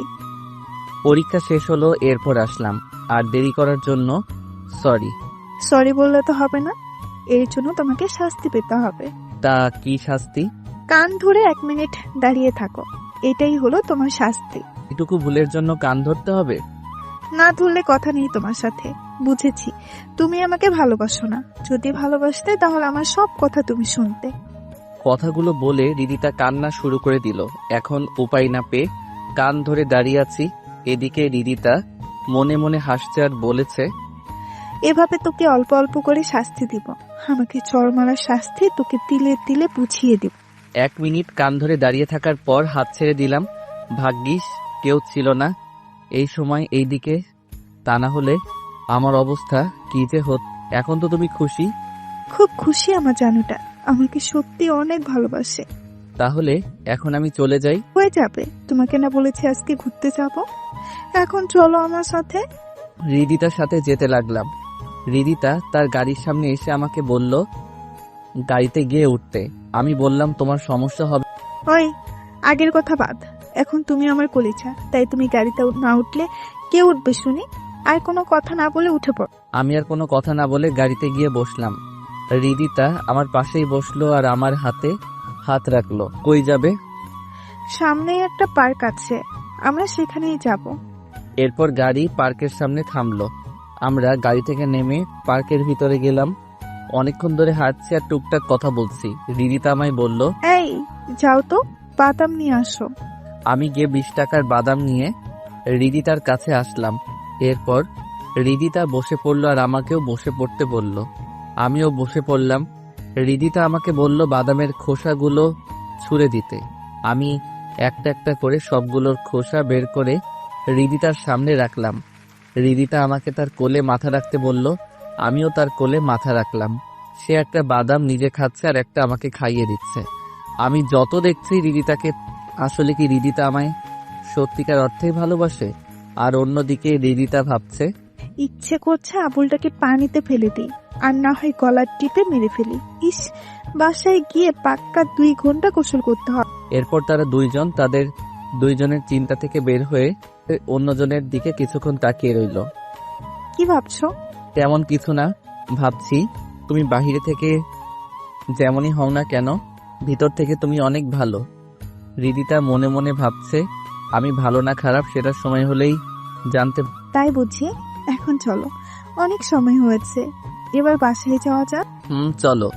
এরপর সেখান থেকে যে যার মতো বাসায় চলে আসলাম। এভাবে বেশ অনেক দিন কেটে গেল। পরীক্ষাও সবগুলো ভালোভাবে পরীক্ষা দিয়েছি, আশা করি একটা ভালো মার্ক পাবো। অন্যদিকে রিদিতার সাথেও অনেক ঘুরলাম, একসাথে খাওয়া দাওয়া করলাম, কিন্তু তার প্রতি আমার কোনো ফিলিংস কাজ করছে না। এর মধ্যে অনেকবার হাত ধরা, তার কোলে মাথা রাখা, এমনকি পরীক্ষার শেষের দিন রিদিতা আমায় কিস। এরপরও তার প্রতি আমার কোনো ফিলিংস কাজ করছে না। কথাগুলো মনে মনে ভাবছি। নীলা আমার সামনে এসে হাজির হলো। কি ব্যাপার মিস্টার, কি ভাবছেন না তো? আমি চুপ করে অতল সমুদ্রে ভেবেই যাচ্ছি, তা দেখে নীলা আমায় হাত দিয়ে ধাক্কা দিল। এবার আমার হুঁশ ফিরে আসলো। আমি হুড়মুড়িয়ে তাকিয়ে দেখি নীলা আমার সামনে। কি ব্যাপার, আপনি এখানে? সে কখন থেকে আপনাকে ডেকে যাচ্ছে, আপনার তো কোনো পাত্তাই নেই। তা এত কি ভাবছেন মিস্টার? এমনি কিছু না, তা আপনার কি খবর? আমার খবর নিয়ে আর কি করবেন? আমাকে তো আপনি। কথাটা বলেই নীলা চুপ হয়ে গেল। কি হলো, চুপ করে গেলেন যে? না তেমন কিছু না। আচ্ছা চলেন ক্যান্টিনে গিয়ে 1 কাপ কফি খেয়ে আসি, যদি আপনার সময় হয় তো। আমার আজকে কোনো কাজ নেই এখন, তাই আপনার সাথে 1 কাপ কফি খাওয়াই যায়। এরপর আমরা চলে গেলাম ক্যান্টিনে। নীলা আমার আর তার জন্য 2টা কফি অর্ডার করলো। আর একটু পর কফি চলেও। আচ্ছা তোমার বাসায় কে কে আছে? কেউ নেই। মানে? কেউ নেই মানে কেউ নেই। কোথায় আছেন তাহলে? জানি না। আপনি কি আমার কথায় রাগ করেছেন? না, তেমন কিছু না। আসলে আমি আমার অতীতগুলো মনে করতে চাই না, তাই এসব কথা থাক, অন্য আরেকদিন বল। আচ্ছা ঠিক আছে, তবে আপনাকে একটা কথা বলার ছিল। কি কথা? আপনি কি জানেন রিদিতা আপনাকে নিয়ে গেম খেলছে? মানে হলো সে আপনার সাথে মিথ্যা ভালোবাসার নাটক করছে। সেটা আপনি কিভাবে জানলেন? কারণ আমি তার বান্ধবী ছিলাম এক সময়, কিন্তু এখন আর নেই। আপনাকে কষ্ট দেওয়ার জন্য সে এগুলো করছে, আরো অনেক কিছু করতে যাবে সামনে দিয়ে। তা আমাকে আপনি এগুলো কেন বলছেন? কারণ আমি জানি আপনি অনেক ভালো, আর আপনাকে এইভাবে কষ্ট পেতে দেখলে আমার ভালো লাগে না। আমি আপনাকে অনেক আগে থেকেই ফলো করেছি। আপনি সবার মতো না, একদম আলাদা। আপনার মধ্যে কোনো 6-9 নেই।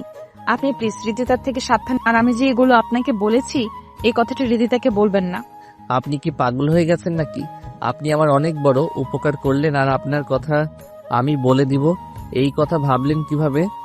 যাই হোক, আসলে আমিও রিদিতাকে ভালোবাসি না। সত্যি বলতে তার কাছ থেকে একটু শান্তি পেতে তার সাথে তাল মিলিয়ে যাচ্ছি। আমি যেভাবেই হোক কলেজ লাইফটা শেষ করা। ও আচ্ছা, আপনি সত্যিই রিদিতাকে ভালোবাসেন না? জি না, নীলাকে দেখলাম সে অনেক খুশি হয়েছে বলে মনে হচ্ছে, তাই আমি বললাম, কি হলো আপনার আবার? আপনি হাসছেন যে? সেটা আপনি যদি বুঝতে পারতেন তাহলে তো অনেক ভালো হতো। আপনি আসলে একটা আবুল। এই কথা বলে নীলা দৌড়ে চলে গেল। আমিও নীলার চলে যাওয়ার দিকে তাকিয়ে আছি। আমি নাকি আবুল? আমি যে কি সেটা যদি আপনি জানতেন তাহলে তো হয়েই যেত। তবে একটা কথা ভাবছি নীলার আর এরপর আমিও আর এখানে না দাঁড়িয়ে বাসায় চলে আসলাম। বাসায় এসে রান্না করে খাবার খেলাম। কলেজ কয়েকদিনের জন্য ছুটি দিয়েছে পরীক্ষার জন্য, তাই এই কয়েকদিন একটু ভালোভাবে নিজেকে মানিয়ে নিতে হবে। শুয়ে শুয়ে এগুলো ভাবছি। যখনই ঘুম চলে আসবে ঠিক তখন মোবাইলটা বেজে উঠল। এই সময়ে আবার কে ফোন দিল? মোবাইলের স্ক্রিনে তাকিয়ে দেখে অচেনা নাম্বার থেকে কে যেন ফোন দিয়েছে। ভাবছি ফোনটা ধরবো নাকি কি ভেবে যেন ফোনটা ধরলাম। তো কে বলছেন? ওপাশ থেকে একটা মেয়ে কণ্ঠ। আমিটা কে? আরে আমাকে চিনতে পারছেন না? আমি নীলাম। আপনি? তা আপনি আমার নাম্বার কিভাবে পেলেন? সেটা বলা যাবে না। এই কথা বাদ দিয়ে বলুন, কি করছেন এখন? না, আপনাকে বলতেই হবে আমার নাম্বার কিভাবে পেলেন। আমি তো আমার নাম্বার আমার পরিচিত মানুষ ছাড়া আর কাউকে দেই নাই। রাকিব ভাইয়া দিয়েছে। প্রথমে দিতে রাজি হয় নাই, পরে অনেক কষ্টে নিয়েছি। এত কষ্ট করে আমার নাম্বার নেওয়ার কি আছে শুনি? সেটা আপনাকে জানতে হবে না। এখন বলেন, কি করছেন আপনি? এই তো ঘুমের দেশে যেতে চেয়েছিলাম, কিন্তু আপনি এসে আমার পথে বাধা হয়ে আসলে। সরি, আমি বুঝতে পারিনি। আপনি এখন ঘুমিয়ে পড়বেন। আচ্ছা সরি, বলতে হবে না। তা কিছু বলবেন? হ্যাঁ, বলছিলাম যে কলেজ তো কিছুদিন বন্ধ থাকবে, তাই যদি আপনি কালকে ফ্রি থাকেন তাহলে আপনাকে নিয়ে একটু বাইরে ঘুরতে বের হতো। তা আমার মতো আবুলকে নিয়ে ঘুরতে গেলে আপনার সমস্যা হবে না? আমি রিদিতার মতো না, বুঝলেন? তাহলে আপনি কার মতো? আমি আমার মতো। আচ্ছা ঠিক আছে, যদি সময় পাই তাহলে কালকে জানিয়ে দিব। এখন বাই, আমি ঘুমাবো। আসলে আপনি একটা। কথাটা শেষ না করে নীলা ফোন কেটে দিল। বাকি কথাটা আমি জানি, আর সেটা হলো আমি একটা আবুল। আবুল হিসেবে দেখছি আমার বেশ সুনাম। একটা জিনিস ভেবে দেখলাম, নীলার সাথে কথা বলতে আমার খারাপ লাগে না, যেমনটা রিদিতার সাথে কথা বলতে গেলে হতো। নীলা যখন আমাকে তার হাত দিয়ে স্পর্শ করেছিল তখন মনের মধ্যে একটা কারেন্টের মতো ঝাটকা লেগেছিল। আর নীলা দেখতেও তো খারাপ না, বেশ ভালো, ভদ্র, অহংকার নেই মনের মধ্যে। এমন একজনকেই তো আমি আমার জীবনে খুঁজছি। আচ্ছা, নীলাকে কি কালকে বলে দেখবো সে আমাকে ভালোবাসে কিনা? ওকে কালকে ঘুরতে যাওয়ার সময় এক ফাঁকে বলে দেখব। এখন ঘুমাই। ঘুম থেকে উঠে দেখি সকাল হয়ে গিয়েছে। উঠে ফ্রেশ হয়ে সকালে নাস্তা করলাম। ফোনে চেয়ে দেখি কালকের নাম্বার থেকে 20টা মিস কল এসেছে। এই এত সময় কি করছিলেন শুনি? এই তো ঘুম থেকে উঠে রান্না করলাম, এখন নাস্তা করছি। আহা রে, বেচারার কি কষ্ট। তাই তো বিয়ে করলেই তো পারেন। আমার মতো আবুলকে কোন মেয়ে বিয়ে করবে শুনি? তাহলে একটু ভালো করে তাকিয়ে দেখেন, তাহলেই দেখতে পারবেন। কই, নেই তো। থুর, আপনি আসলে একটা। আচ্ছা যাই হোক, তাড়াতাড়ি নাস্তা করে বের হন। আমি কিন্তু রেডি হয়ে বসে আছি আপনার জন্য। ওকে, আমি বের হচ্ছি। তা কোথায় আসবো? আমি আপনাকে মোবাইলে মেসেজ করে পাঠিয়ে দিচ্ছি, দেখে নিন। ওকে। এরপর নীলা ফোন কেটে দিল।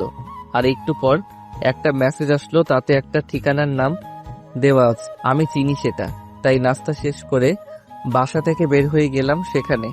প্রায় 30 মিনিট পর সেখানে চলে গিয়ে দেখি নীলা একটা নীল শাড়ি পরে এক জায়গাতে দাঁড়িয়ে আছে। আমি তার সামনে গিয়ে দাঁড়ালাম। আমি তো নীলার দিক থেকে চোখ নামাতেই পারছি না, এত সুন্দর লাগছে আজকে নীলাকে শাড়ি। কি হলো মিস্টার, এইভাবে কি দেখছেন? আমি ওইভাবেই তাকিয়ে আছি। এই যে। এইবার নীলা আমার মাথায় হাত দিয়ে একটু ঝাঁকালো। আমি হুঁশ ফিরে পেয়ে নীলার দিকে তাকালাম। আমতা আমতা করে বললাম, কি বলুন? শুনছি।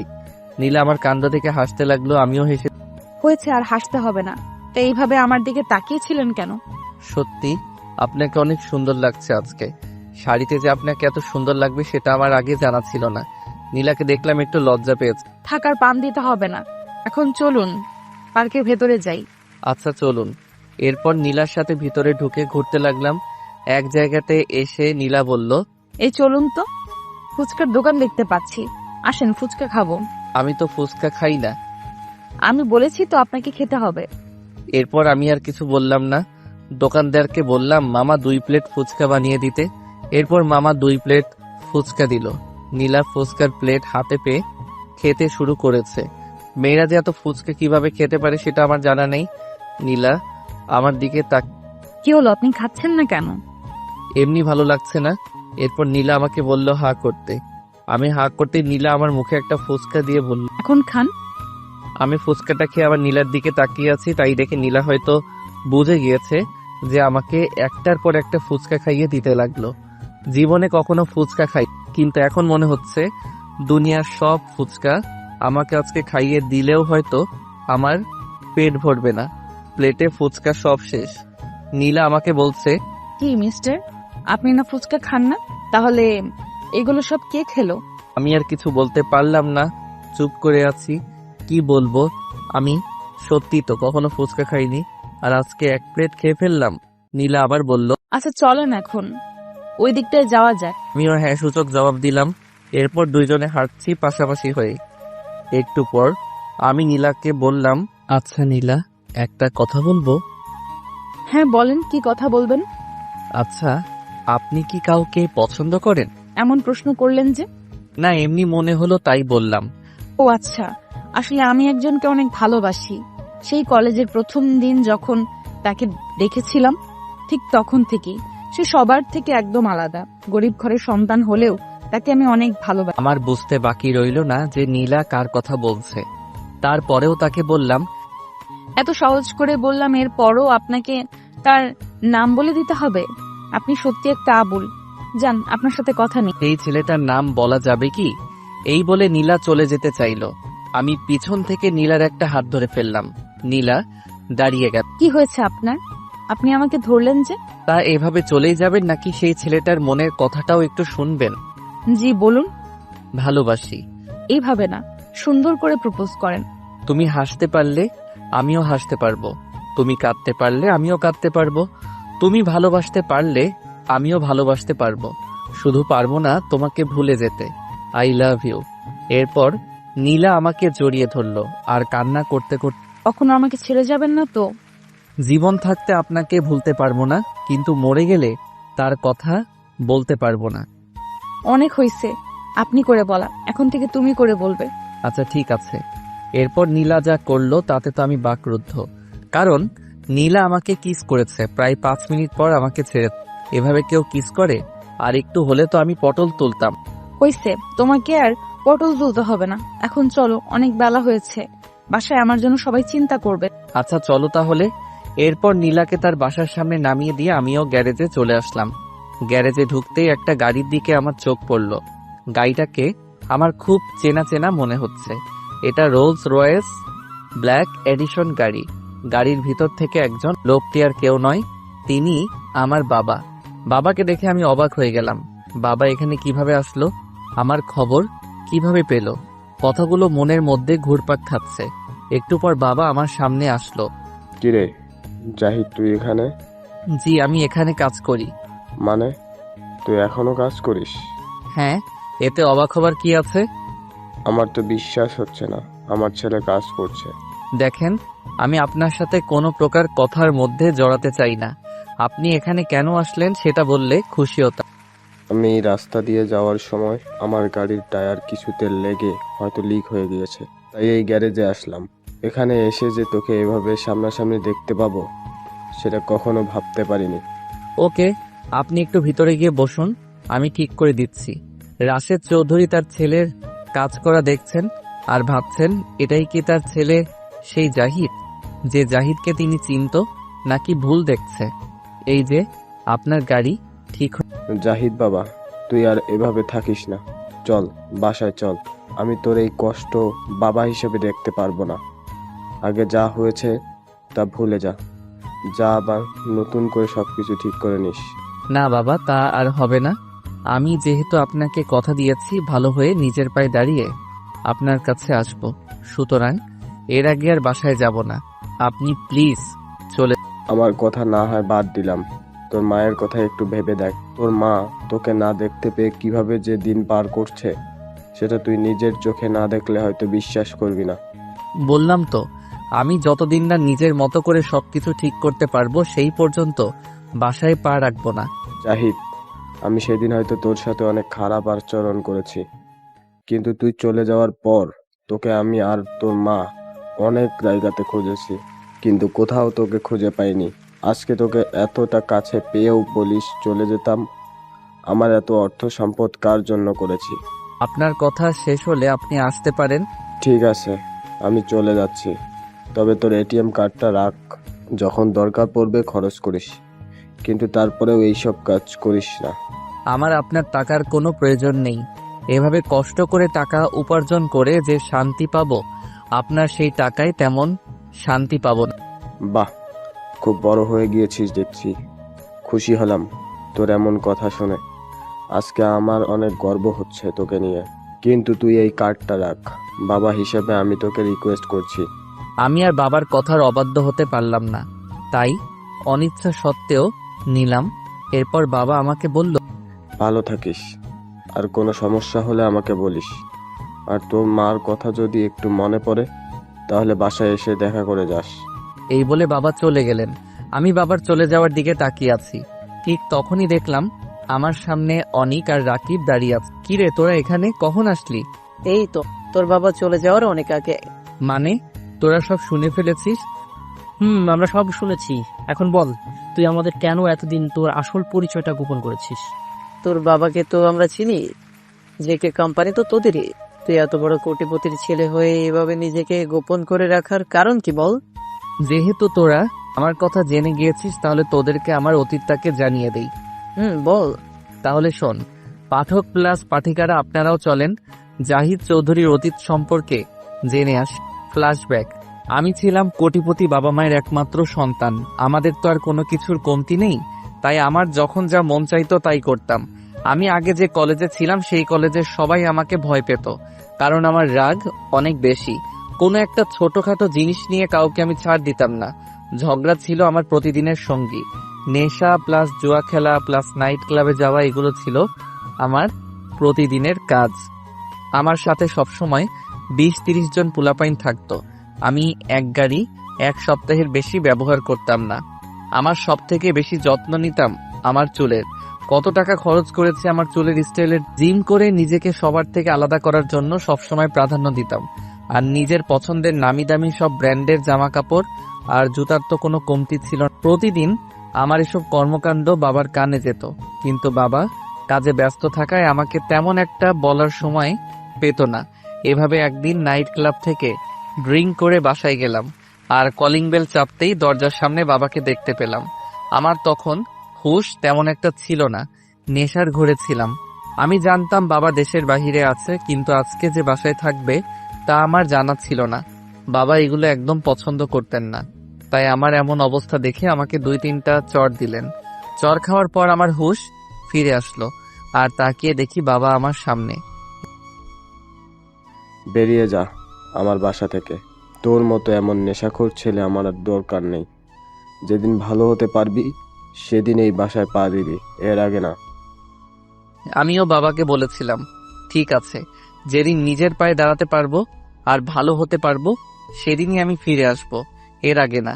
এরপর কথাগুলো বলেই আমি সেখান থেকে রাগ করে চলে এসেছিলাম। অনেক বন্ধুর সাথে দেখা করলাম, সবাই আমাকে কোনো সাহায্য করলো না।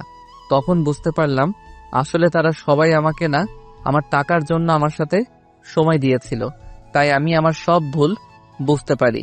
এরপর ঠিক করলাম নিজেই নিজের ক্যারিয়ার গড়ব। তাই এখানে চলে আসলাম আর একটা বাসা ভাড়া নিয়ে চলতে শুরু করলাম, কিন্তু আগের মতো করে না। অনেকটা খ্যাত ছেলে হিসেবে নিজেকে সবসময় সবার কাছে পরিচয় দিতাম। এরপর তো বাকিটা তোদের জানাই আছে। এতক্ষণ ধরে অনিক আর রাকিব আমার সব। এরপর রাকিব বলে উঠল, সবই বুঝলাম, কিন্তু একটা কথা বুঝলাম না। কোনো কথা বুঝলি না? তোর বাবা তো তোকে নিয়ে যেতে চেয়েছিল, তুই গেলি না কেন? আমার এখনো যাওয়ার সময় হয়নি, যেদিন যাওয়ার সময় হবে সেদিন যাব। আরে বেটা, রাগ করে না থেকে একবার বাসায় গিয়ে ঘুরে আয়, দেখবি অনেক ভালো লাগবে। আমার কাছে তোর বাবার নাম্বার আছে, আমি ফোন। না, তোকে আমি ফোন করতে বলেছি নাকি? প্লিজ তোরা আমাকে জোর করিস না। এখন আমি বাসায় গেলে হয়তো আমার এই ভালো জীবনটাকে হারিয়ে ফেলতে পারি, কারণ টাকা মানুষকে ভালো থেকে খারাপ বানাতে 1 সেকেন্ডও দেরি করে না। আমি এখন যেমন আছি তেমনই ভালো আছি। আগে কলেজ লাইফটা শেষ করি, এরপর। আচ্ছা ঠিক আছে, আমরা তাহলে এখন চলে যাচ্ছি। কালকে তো কলেজ খুলবে, তাহলে সেখানেই দেখা হবে। আচ্ছা যা তাহলে। অনিকা রাকিবকে বিদায় দিয়ে আমিও বাসায় চলে আসলাম। মনটা খারাপ হয়ে গিয়েছে আম্মুর জন্য। আমি জানি আম্মু আমার জন্য অনেক কষ্ট পাচ্ছে। আর তো কিছুদিন, কলেজ লাইফ শেষ হলেই বাসায় যাব। কথাগুলো ভাবতে ভাবতে কখন যে ঘুমিয়ে পড়লাম বুঝতেই পারলাম না। ঘুম ভাঙলো সকালে, উঠে দেখি 7টা বাজে। ফ্রেশ হয়ে নাস্তা করলাম, এরপর রেডি হয়ে কলেজে চলে গেলাম। নীলা এরই মধ্যে কয়েকবার ফোন দিয়েছে। পাগলিটা এই কয়দিনে আমার মনের অনেকটা জোরে। সব সময় শুধু তাকে নিয়ে ভাবতে ইচ্ছে হয়। পাগলিটাকে ফোন দিয়ে জানিয়ে দিয়েছি আমি কলেজের সামনে চলে এসেছি। কলেজের আশেপাশে রিদি তাকে দেখতে পাচ্ছি না। যেখানে থাকার থাকুক গিয়ে আমার কি। আমি জানি সে হয়তো আবারও কোনো প্ল্যান করছে আমাকে শাস্তি দেওয়ার জন্য, কিন্তু এখন আর তার আমাকে জড়াতে পারবে না। কথাগুলো ভাবতে ভাবতে নীলার সাথে দেখা হয়ে গেল। এই তোমার আসার সময় হলো? সরি, নাস্তা করে আসতে একটু দেরি হয়ে গিয়েছে। তা আমাকে বউ করে নিয়ে গেলেই তো পারো, তাহলে আর তোমার এত কষ্ট করা লাগবে না। কলেজ থেকে পাশ করে বের হই, এরপর তোমাকে বিয়ে করে আমার বউ হিসেবে রেখে দিব যত্ন সহকারে। হইছে, আর আলো মারতে হবে না। এখন চলো ক্লাসে, আজকে পরীক্ষার রেজাল্ট দিব। আচ্ছা চলো। এই বলে আমরা ক্লাসের উদ্দেশ্যে রওনা দিলাম। ক্লাসে আমি চলে গেলাম রাকিবের কাছে। এরপর তাদের সাথে একটু আড্ডা দিলাম। কিছুক্ষণ পর স্যার ক্লাসে প্রবেশ করলো আর বলল, প্রতিবার কলেজে সবসময় পরীক্ষায় রিদিতা প্রথম স্থানে থাকতো, কিন্তু এবার প্রথম স্থান অন্যজন দখল করেছে। আমরা সবাই স্যারের কথা শুনে অবাক হলাম। সবাই ভাবতে লাগলো কে হতে পারে। একটু পর স্যার বলল, এবার প্রথম স্থান আছে জাহিদ। স্যারের কথা শুনে আমি তো রীতিমতো অবাক। শুধু কি আমি অবাক, নাকি ক্লাসের সবাই অবাক? সব থেকে বেশি অবাক হয়েছে বলে মনে হচ্ছে রিদিত। সে ভাবতেও পারেনি হয়তো তার অবস্থান আমি এভাবে কেড়ে নিব। তার দিকে তাকাতেই তার মুখটা দেখার মতো ছিল। স্যার আমাকে অভিনন্দন জানিয়ে বলল, আমি জানতাম তুমি ভালো কিছু একটা করবে, আর সেটাই হলো। এভাবে এগিয়ে যেও। এরপর সবাই ক্লাসে হাততালি দিল। অন্যদিকে রিদিতা জ্বলে পুড়ে ছাই হয়ে যাওয়ার মতো অবস্থা। এটা কিভাবে সম্ভব? শেষ পর্যন্ত আবুল আমার থেকে উপরে চলে গেল। না, এটা কখনো মেনে নেওয়া যাবে না। তাকে একটা উচিত শিক্ষা দিতেই। রিদিতাকে দেখলাম আমার সামনে এগিয়ে আসছে। কংগ্রেস জাহিদ, প্রথম স্থানে আসার জন্য। তোমাকেও ধন্যবাদ। তা এই উপলক্ষে আজকে রাতে একটা পার্টির আয়োজন করব, তুমি সেখানে আসবে। ঠিক আছে, আমি সময় মতো চলে আসব। রিদিতা মনে মনে ভাবছে তুই শুধু একবার আয়, এরপর বাকিটা আমি দেখে নিব। আচ্ছা ঠিক আছে, রাত 10টায় চলে আসবে। আমি ঠিকানা তোমাকে মেসেজ করে পাঠিয়ে দিব। এরপর রিদিতা চলে গেল। অন্যরাও আমাকে অভিনন্দন জানাচ্ছে। নীলাকে দেখলাম আমাকে একটা ফ্লাইং কিস করলো। আমিও সেটা সবার আড়ালে হাতে নিয়ে পকেটে রেখে দিলাম। এটা দেখে নীলা হেসে দিল। এভাবে ক্লাস করে কলেজ থেকে একে একে অনেক রাকিব আর নীলার সাথে কথা বলে সবাইকে বিদায় দিয়ে বাসায় চলে আসলাম। অন্যদিকে রিদিতা তার বন্ধুদের সাথে প্ল্যান করছে কিভাবে আমাকে শাস্তি দেওয়া যায়। রিদিতা তার বন্ধুদের সব বুঝিয়ে দিচ্ছে। আর এদিকে আমি রাত 9টায় রিদিতার দেওয়ার ঠিকানায় চলে আসলাম। এসেই দেখি একটা ক্লাব। ভিতরে রিদিতা আর তার বন্ধুরা কথা বলছে। আমি তাদের সামনে যাওয়ার পর, তুমি চলে এসেছো? আচ্ছা চলো আমরা একটু ডান্স করি। আমি এগুলো পছন্দ করি না। আজকে এই দিনে তোমার পছন্দ বাদ দাও, আর আমার সাথে সাথে এসো। আমি রিদিতার পিছন পিছন যেতে লাগলাম। একটু আসতেই রিদিতাকে একটা ছেলে স্পর্শ করলো। রিদিতা আমার কাছে এসে বলল, তোমার সামনে আমাকে এই ছেলে স্পর্শ করলে আর তুমি চুপ করে আছো? রিদিতার কথা শুনে আমি ছেলেটাকে বললাম, কি ভাইয়া, এভাবে মেয়েদের গায়ে স্পর্শ করেন কেন? আমি এই কথা বলার সাথে সাথে ছেলেটা আমাকে ধাক্কা দিল আর বলল, তোর সমস্যা কি? এরপর আমাকে একটা ঘুষি দিল। আমি নিচে পড়ে গেলাম। উঠে দেখি আরো 5-6 জন সেই ছেলের সাথে দাঁড়িয়ে আছে। তাদের হাতে লাঠি প্লাস হকি স্টিক। রিদিতা আমার সামনে এসে, কি হয়েছে তোমার? তুমি ব্যথা পাওনি তো? আমার আর বুঝতে বাকি রইল না যে এগুলো সব রিদিতার সাজানো নাটক। তাই এক ঝাটকা দিয়ে রিদিতাকে সরিয়ে আমি বললাম, চুপ, অনেক নাটক দেখেছি তার, কিন্তু আর না, এবার তোর নাটক কি বলছো এসব জাহিদ? আমি তো তোমাকে অনেক ভালোবাসি। ভালোবাসিস আমাকে? হাসালি, কি মনে করেছিস আমি কিছু জানি না? তাহলে ভুল ভেবেছিস। তোর সবকিছু আমি জানি। তোর মতো মিথ্যাবাদী মেয়ের স্থান আমার পায়ের নিচে। কথাগুলো বলে আমি সেখান থেকে রিতা ভাবছে কি চেয়েছিলাম আর কি হয়ে গেল? সব প্ল্যান জলে ডুবে গেল। এখন কি আর করার? এই সবাই চল এখান থেকে, চলে যা। রিদিতার বন্ধু আকাশ বলে উঠল, কই যাবি এত তাড়াতাড়ি? আমাদের একটু সময় দিয়ে যা। যাকে শিক্ষা দিতে চেয়েছিলাম সে তো চলে গিয়েছে, তাহলে আর এখানে থেকে সময় নষ্ট না করাই ভালো। কিন্তু আমাদেরকে এভাবে রেখে চলে যাবি? আমাদের তো কিছু চাওয়া পাওয়া আছে তোর কাছে। কি বলতে চাস তুই? বলতে চাই আমাদের সাথে এইটা রাত সময় দে, তাহলেই হবে। মানে কি বলছিস তুই আকাশ এসব? যা শুনেছিস ঠিকই শুনেছিস। আমরা এত কষ্ট করলাম তোর জন্য, এত রাতে সব কাজ ফেলে চলে আসলাম। এভাবে কি তোকে ছেড়ে দেব? তোর সাথে বন্ধুত্ব করেছি শুধু তোর সাথে একটা রাত কাটানোর জন্য। এর আগেও তোর সাথে একটা রাত কাটাতে চেয়েছিলাম, কিন্তু ওই শালা আবুল এসে আমাদের সব প্ল্যান মাটি করে দিয়ে তোকে বাঁচিয়ে নিয়ে গেছে। কিন্তু আজকে তো তোকে এভাবে এই নির্জন জায়গাতে একা পেয়ে আমরা কিভাবে তোকে ছেড়ে দিই বল? এখন তো তোকে আবুলও রেখে চলে গিয়েছে। আজকে সারা রাত তোকে নিয়ে আমরা মজা করি। রিদিতা তো আকাশের কথা শুনে পুরাই অবাক। এই কি শুনছে সে? যাকে এতদিন সে অত্যাচার করেছিল, সেই ছেলে তাকে একদিন বাঁচিয়েছিল, আর আমার বন্ধুর নামে যারা এতদিন আমার সাথে ছিল তারা আজকে এক একটা হাইনার দল হয়ে আছে আমাকে ছিঁড়ে খাওয়ার জন্য। এসবই আমার পাপের শাস্তি। আসলে আমার সাথে এমনটাই হওয়াটা স্বাভাবিক। এত রাতে আমার চিৎকারও কেউ শুনবে না। একজনকে শিক্ষা দিতে এসে আজকে আমি নিজেই শিক্ষা পেতে যাচ্ছি। কথাগুলো মনে করছি আর নিজের অজান্তে এখন আর কেঁদে কি লাভ হবে? এদের সাথে তো আমি একে একটা মেয়ে হয়ে পারবো না। তাই নিজেকে ওদের কাছে বিলিয়ে দেওয়া ছাড়া আমার আর কোনো রাস্তা খোলা। অন্যদিকে আমি মনে মনে ভাবছি, আচ্ছা রিদিতাকে কি এভাবে ওখানে রেখে আসাটা আমার উচিত হয়েছে? আমি তো জানি ওর বন্ধুরা ভালো না, আর এমনিতেই রাত অনেক। একবার কি গিয়ে দেখে আসবো?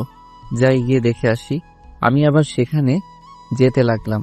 গিয়ে দেখি রিদিতার জামা আকাশ টান দিয়ে বের করতে চাইল, আর রিদিতা চোখ বন্ধ করে কান্না করছে। এটা দেখে আমি আর ঠিক থাকতে পারলাম না। সোজা আকাশের সামনে গিয়ে তাকে দিলাম একটা ঘুষি। আমার ঘুষি খেয়ে সে মাটিতে পড়ে গড়াগড়ি করতে লাগলো। মুখে হাত দিতেই পর সবাই আমার দিকে তাকালো। রিদিতা তো আমাকে দেখে তো মনে হলো অবাক হয়েছে যে আমি আবার ফিরে এসেছি। এরপর আকাশের বাকি ৬-৭টা বন্ধু আমার সামনে এসে সবার হাতে লাঠি আর হকি স্টিক। একজন হকি স্টিক নিয়ে আমাকে তেড়ে আসলো বাড়ি মারার জন্য। আমি একটু সরে গিয়ে তার হাত থেকে হকি স্টিকটা হাতে নিয়ে দিলাম একটা বাড়ি। আমার বাড়ি দেওয়ার সাথে সাথে ছেলে মাটিতে পড়ে গেল। পিছন থেকে একজন আমার জামা ধরে টান দিল। এতে করে আমার জামাটা খুলে যাওয়াতে আমার খালি শরীরটা সবাই দেখতে পেল। আমার এমন শরীর দেখে তো এক একজনের চোখ ছান। আমি একে একে সবগুলোকে মারলাম। সবাই আমার মার খেয়ে নিচে পড়ে আছে। আমার চোখ থেকে চশমাটা পড়ে গিয়েছে মারামারি করার সময়, আর চুলগুলো স্বাভাবিক অবস্থায় নেই, আমার আগের অবস্থায় আছে চুলগুলো। আমার শরীর দেখে তো রিদিতা হা হয়ে তাকিয়ে আছে আমার দিকে। আমি রিদিতার দিকে দাঁড়িয়ে বললাম, এবার চলুন আপনাকে আপনার বাসায় নামিয়ে দিয়ে আসি। রিদিতা কোনো কথা বলছে না, শুধু আমার দিকে চেয়ে আছে। তাই আমি আবারও বললাম, এই যে চলেন। এইবার রিদিতা আমার কথা মনে হয় শুনতে পেয়েছে, তাই কে আপনি? আপনি তো আবুল না। আমার সামনে যে দাঁড়িয়ে আছে সে আর যাই হোক আবুল হতে পারে না। সে প্রশ্নের উত্তর এখন দেওয়ার সময় না। এখন চলুন আপনাকে আপনার বাসায় দিয়ে আসি। এরপর রিদিতা আর কোনো কথা বলল না, আমার সাথে সাথে আসতে লাগলো। পিছন থেকে আকাশ বলল, তোকে আমি কালকে দেখে নিব। তুই কালকে কলেজে আয়, এরপর দেখবি এই আকাশ কি। আমি তার সামনে গিয়ে বললাম, তোর কে কে আছে কালকে নিয়ে আসিস আমার সামনে। এরপর কথাটা বলেই তার বুক বরাবর একটা কিক দিলাম। এক কিকে সে অজ্ঞান। রিদিতাকে তার গাড়িতে বসিয়ে দিলাম, আর আমি গাড়ি চালাচ্ছি। রিদিতা শুধু আমার দিকে তাকিয়ে আছে, সেটা আমি খুব ভালো করেই বুঝতে পেরেছি। কিন্তু এখন আর চেয়ে কোনো লাভ হবে না, কারণ তোমার থেকে অনেক ভালো মেয়ে আমি পেয়ে গিয়েছি আমার জীবনে। কথাগুলো ভাবতে ভাবতে হৃদিতার বাড়ির সামনে চলে আসলাম। এরপর তাকে বাসার সামনে নামিয়ে দিয়ে আমি আমার বাসার হৃদিতা আমাকে ডাক দিয়েছিল, কিন্তু আমি তার কথার কোনো সাড়া না দিয়ে চলে এসেছি। বাসায় এসেই সকালে ঘুম থেকে উঠতে একটু দেরি হয়ে গিয়েছে। উঠে ফ্রেশ হয়ে নাস্তা করে কলেজের উদ্দেশ্যে রওনা দিলাম। নীলা আমাকে অনেকবার ফোন দিয়েছে, আবার মেসেজও দিয়েছে। আমি তো কিছু টের পাই নাই। আল্লাহ জানে আমার কপালে আজকে। কলেজের ভিতরে ঢুকতেই দেখি 70-80 জন ছেলে দাঁড়িয়ে আছে পুরো মাঠ জুড়ে। সবার হাতে লাঠি আর হকি স্টিক। সবার সামনে দাঁড়িয়ে আছে আকাশ। কিরে, বলেছিলাম না তোকে, আমাকে মেরেছিস তুই। এখন কে তোকে বাঁচাবে বল? তোকে আজকে মেরে এই কলেজে পুঁতে রাখবো। আমি একটু ঘাবড়ে গেলাম, কারণ 10 জন হলেও আমি তাদের সাথে পেরে উঠতাম, কিন্তু এত ছেলের সাথে পেরে ওঠা কখনো সম্ভব না। কলেজের সামনে সবাই দাঁড়িয়ে আছে, হৃদিতাও আছে একপাশে, সে কান্না করছে বলে মনে হচ্ছে। অন্য পাশে নীলাকেও দেখলাম, সে তো কিছু বুঝতেই পারছে না। এরপর আকাশ আমার দিকে এগিয়ে আসতে যাবে, ঠিক এমন পিছনে তাকিয়ে দেখে একটার পর একটা গাড়ি আসতেছে লাইন ধরে। পুরো কলেজের চক্করে গাড়ি দিয়ে ভরে গেল মুহূর্তের মধ্যে।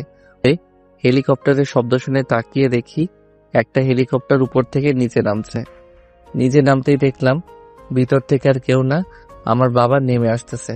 আর গাড়ি এসেছে মনে হয় 30টা হবে। এর মধ্যে পুলিশের গাড়ি 5টা দেখলাম। গাড়ি থেকে নেমে সবাই আমার পিছনে চলে আসলো, সবার হাতেই পিস্তল। একজন আমার মাথার উপরে, একটা সবাই তো হা করে তাকিয়ে আছে, কি হচ্ছে এসব? আর আমার মতো খ্যাত ছেলের পিছনে বডিগার্ডের মতো পিস্তল নিয়ে কেন সবাই দাঁড়িয়ে আছে? কেউ কিছু বুঝে উঠতে পারছে না। বাবা আমার সামনে এসেই, কার এত বড় সাহস যে আমার ছেলেকে মারার জন্য এসেছে এখানে? বাবার মুখ থেকে এমন কথা শুনে কলেজের সবাই যেন বাকরুদ্ধ হয়ে গিয়েছে, কারণ জেকে কোম্পানির মালিকের ছেলে যে আমি, সেটা মনে হয় কেউ কল্পনাতেও ভাবতে পারে। এরপর বাবাকে দেখলাম আকাশের দিকে তাকিয়ে বলল, কিরে, তুই আমার ছেলেকে মারতে এসেছিস? সাহস থাকলে আমার ছেলের গায়ে একটা টোকা দিয়ে দেখা। এরপর পুলিশ এসে সবগুলোকে হাত করা লাগিয়ে বলল, আর কারোর সাথে ঝামেলা করার জায়গা পেলি না, এবার জেলে চল, সারা জীবন সেখানে পচে মরবি। এই বলে সবগুলোকে গাড়িতে তুলে নিয়ে গেল। আর এদিকে নীলা এসে আমায় জড়িয়ে ধরে বলেছে, তোমার কিছু হয়নি তো? আরে কি করছো?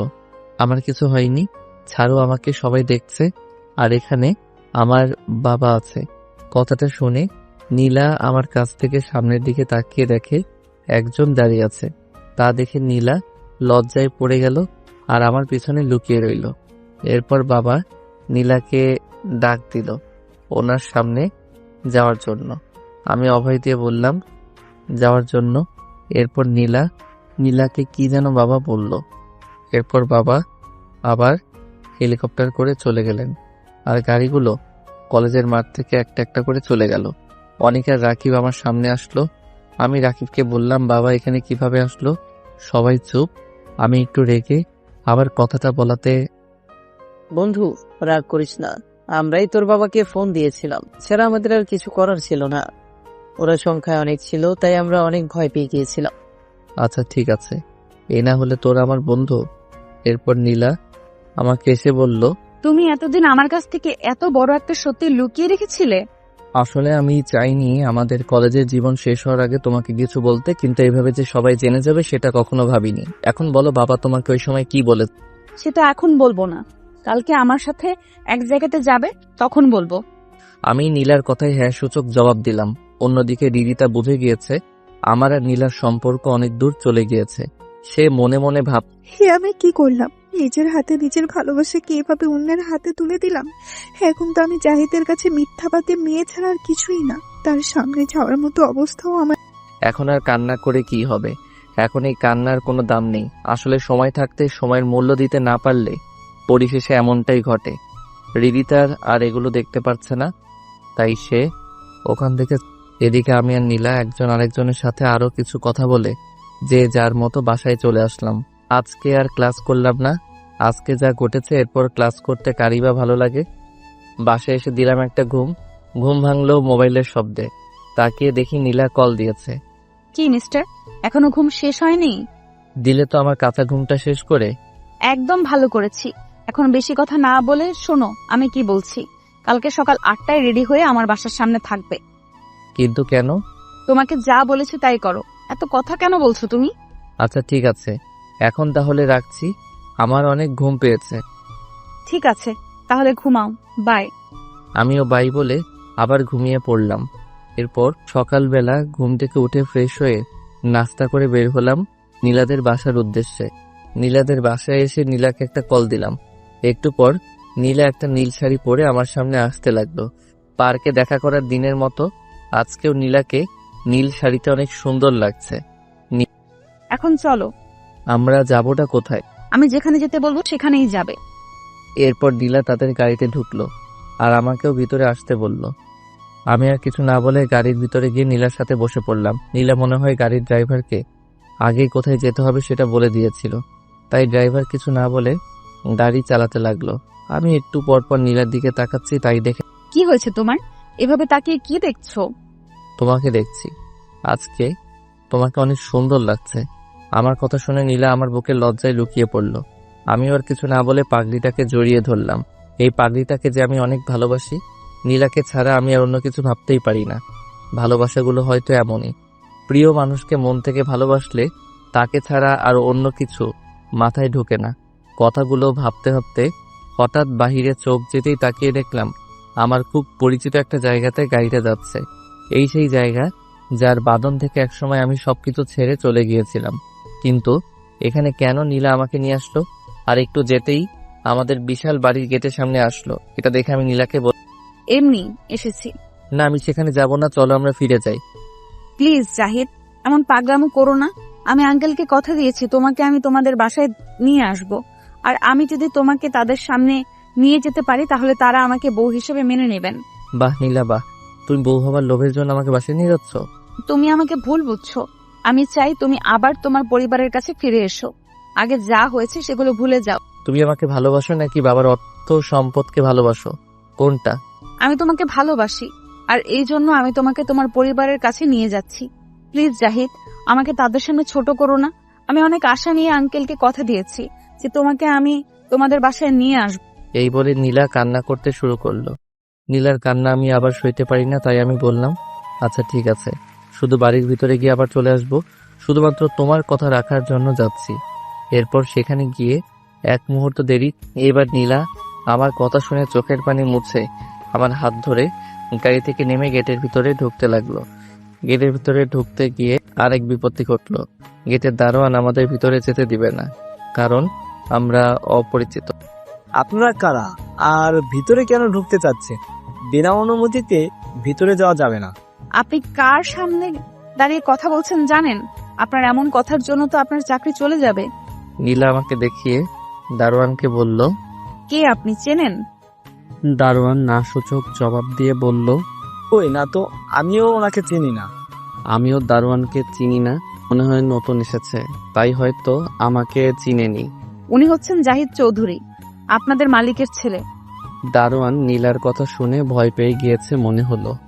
এক দৌড় দিয়ে গেট খুলে দিয়ে আমার পায়ে পড়ে আমাকে বলতে লাগলো, ছোট সাহেব, আমাকে ক্ষমা করে দিন, আমি আসলে আপনাকে চিনতে পারিনি। আমাকে চাকরি থেকে দয়া করে বের করে দিবেন না।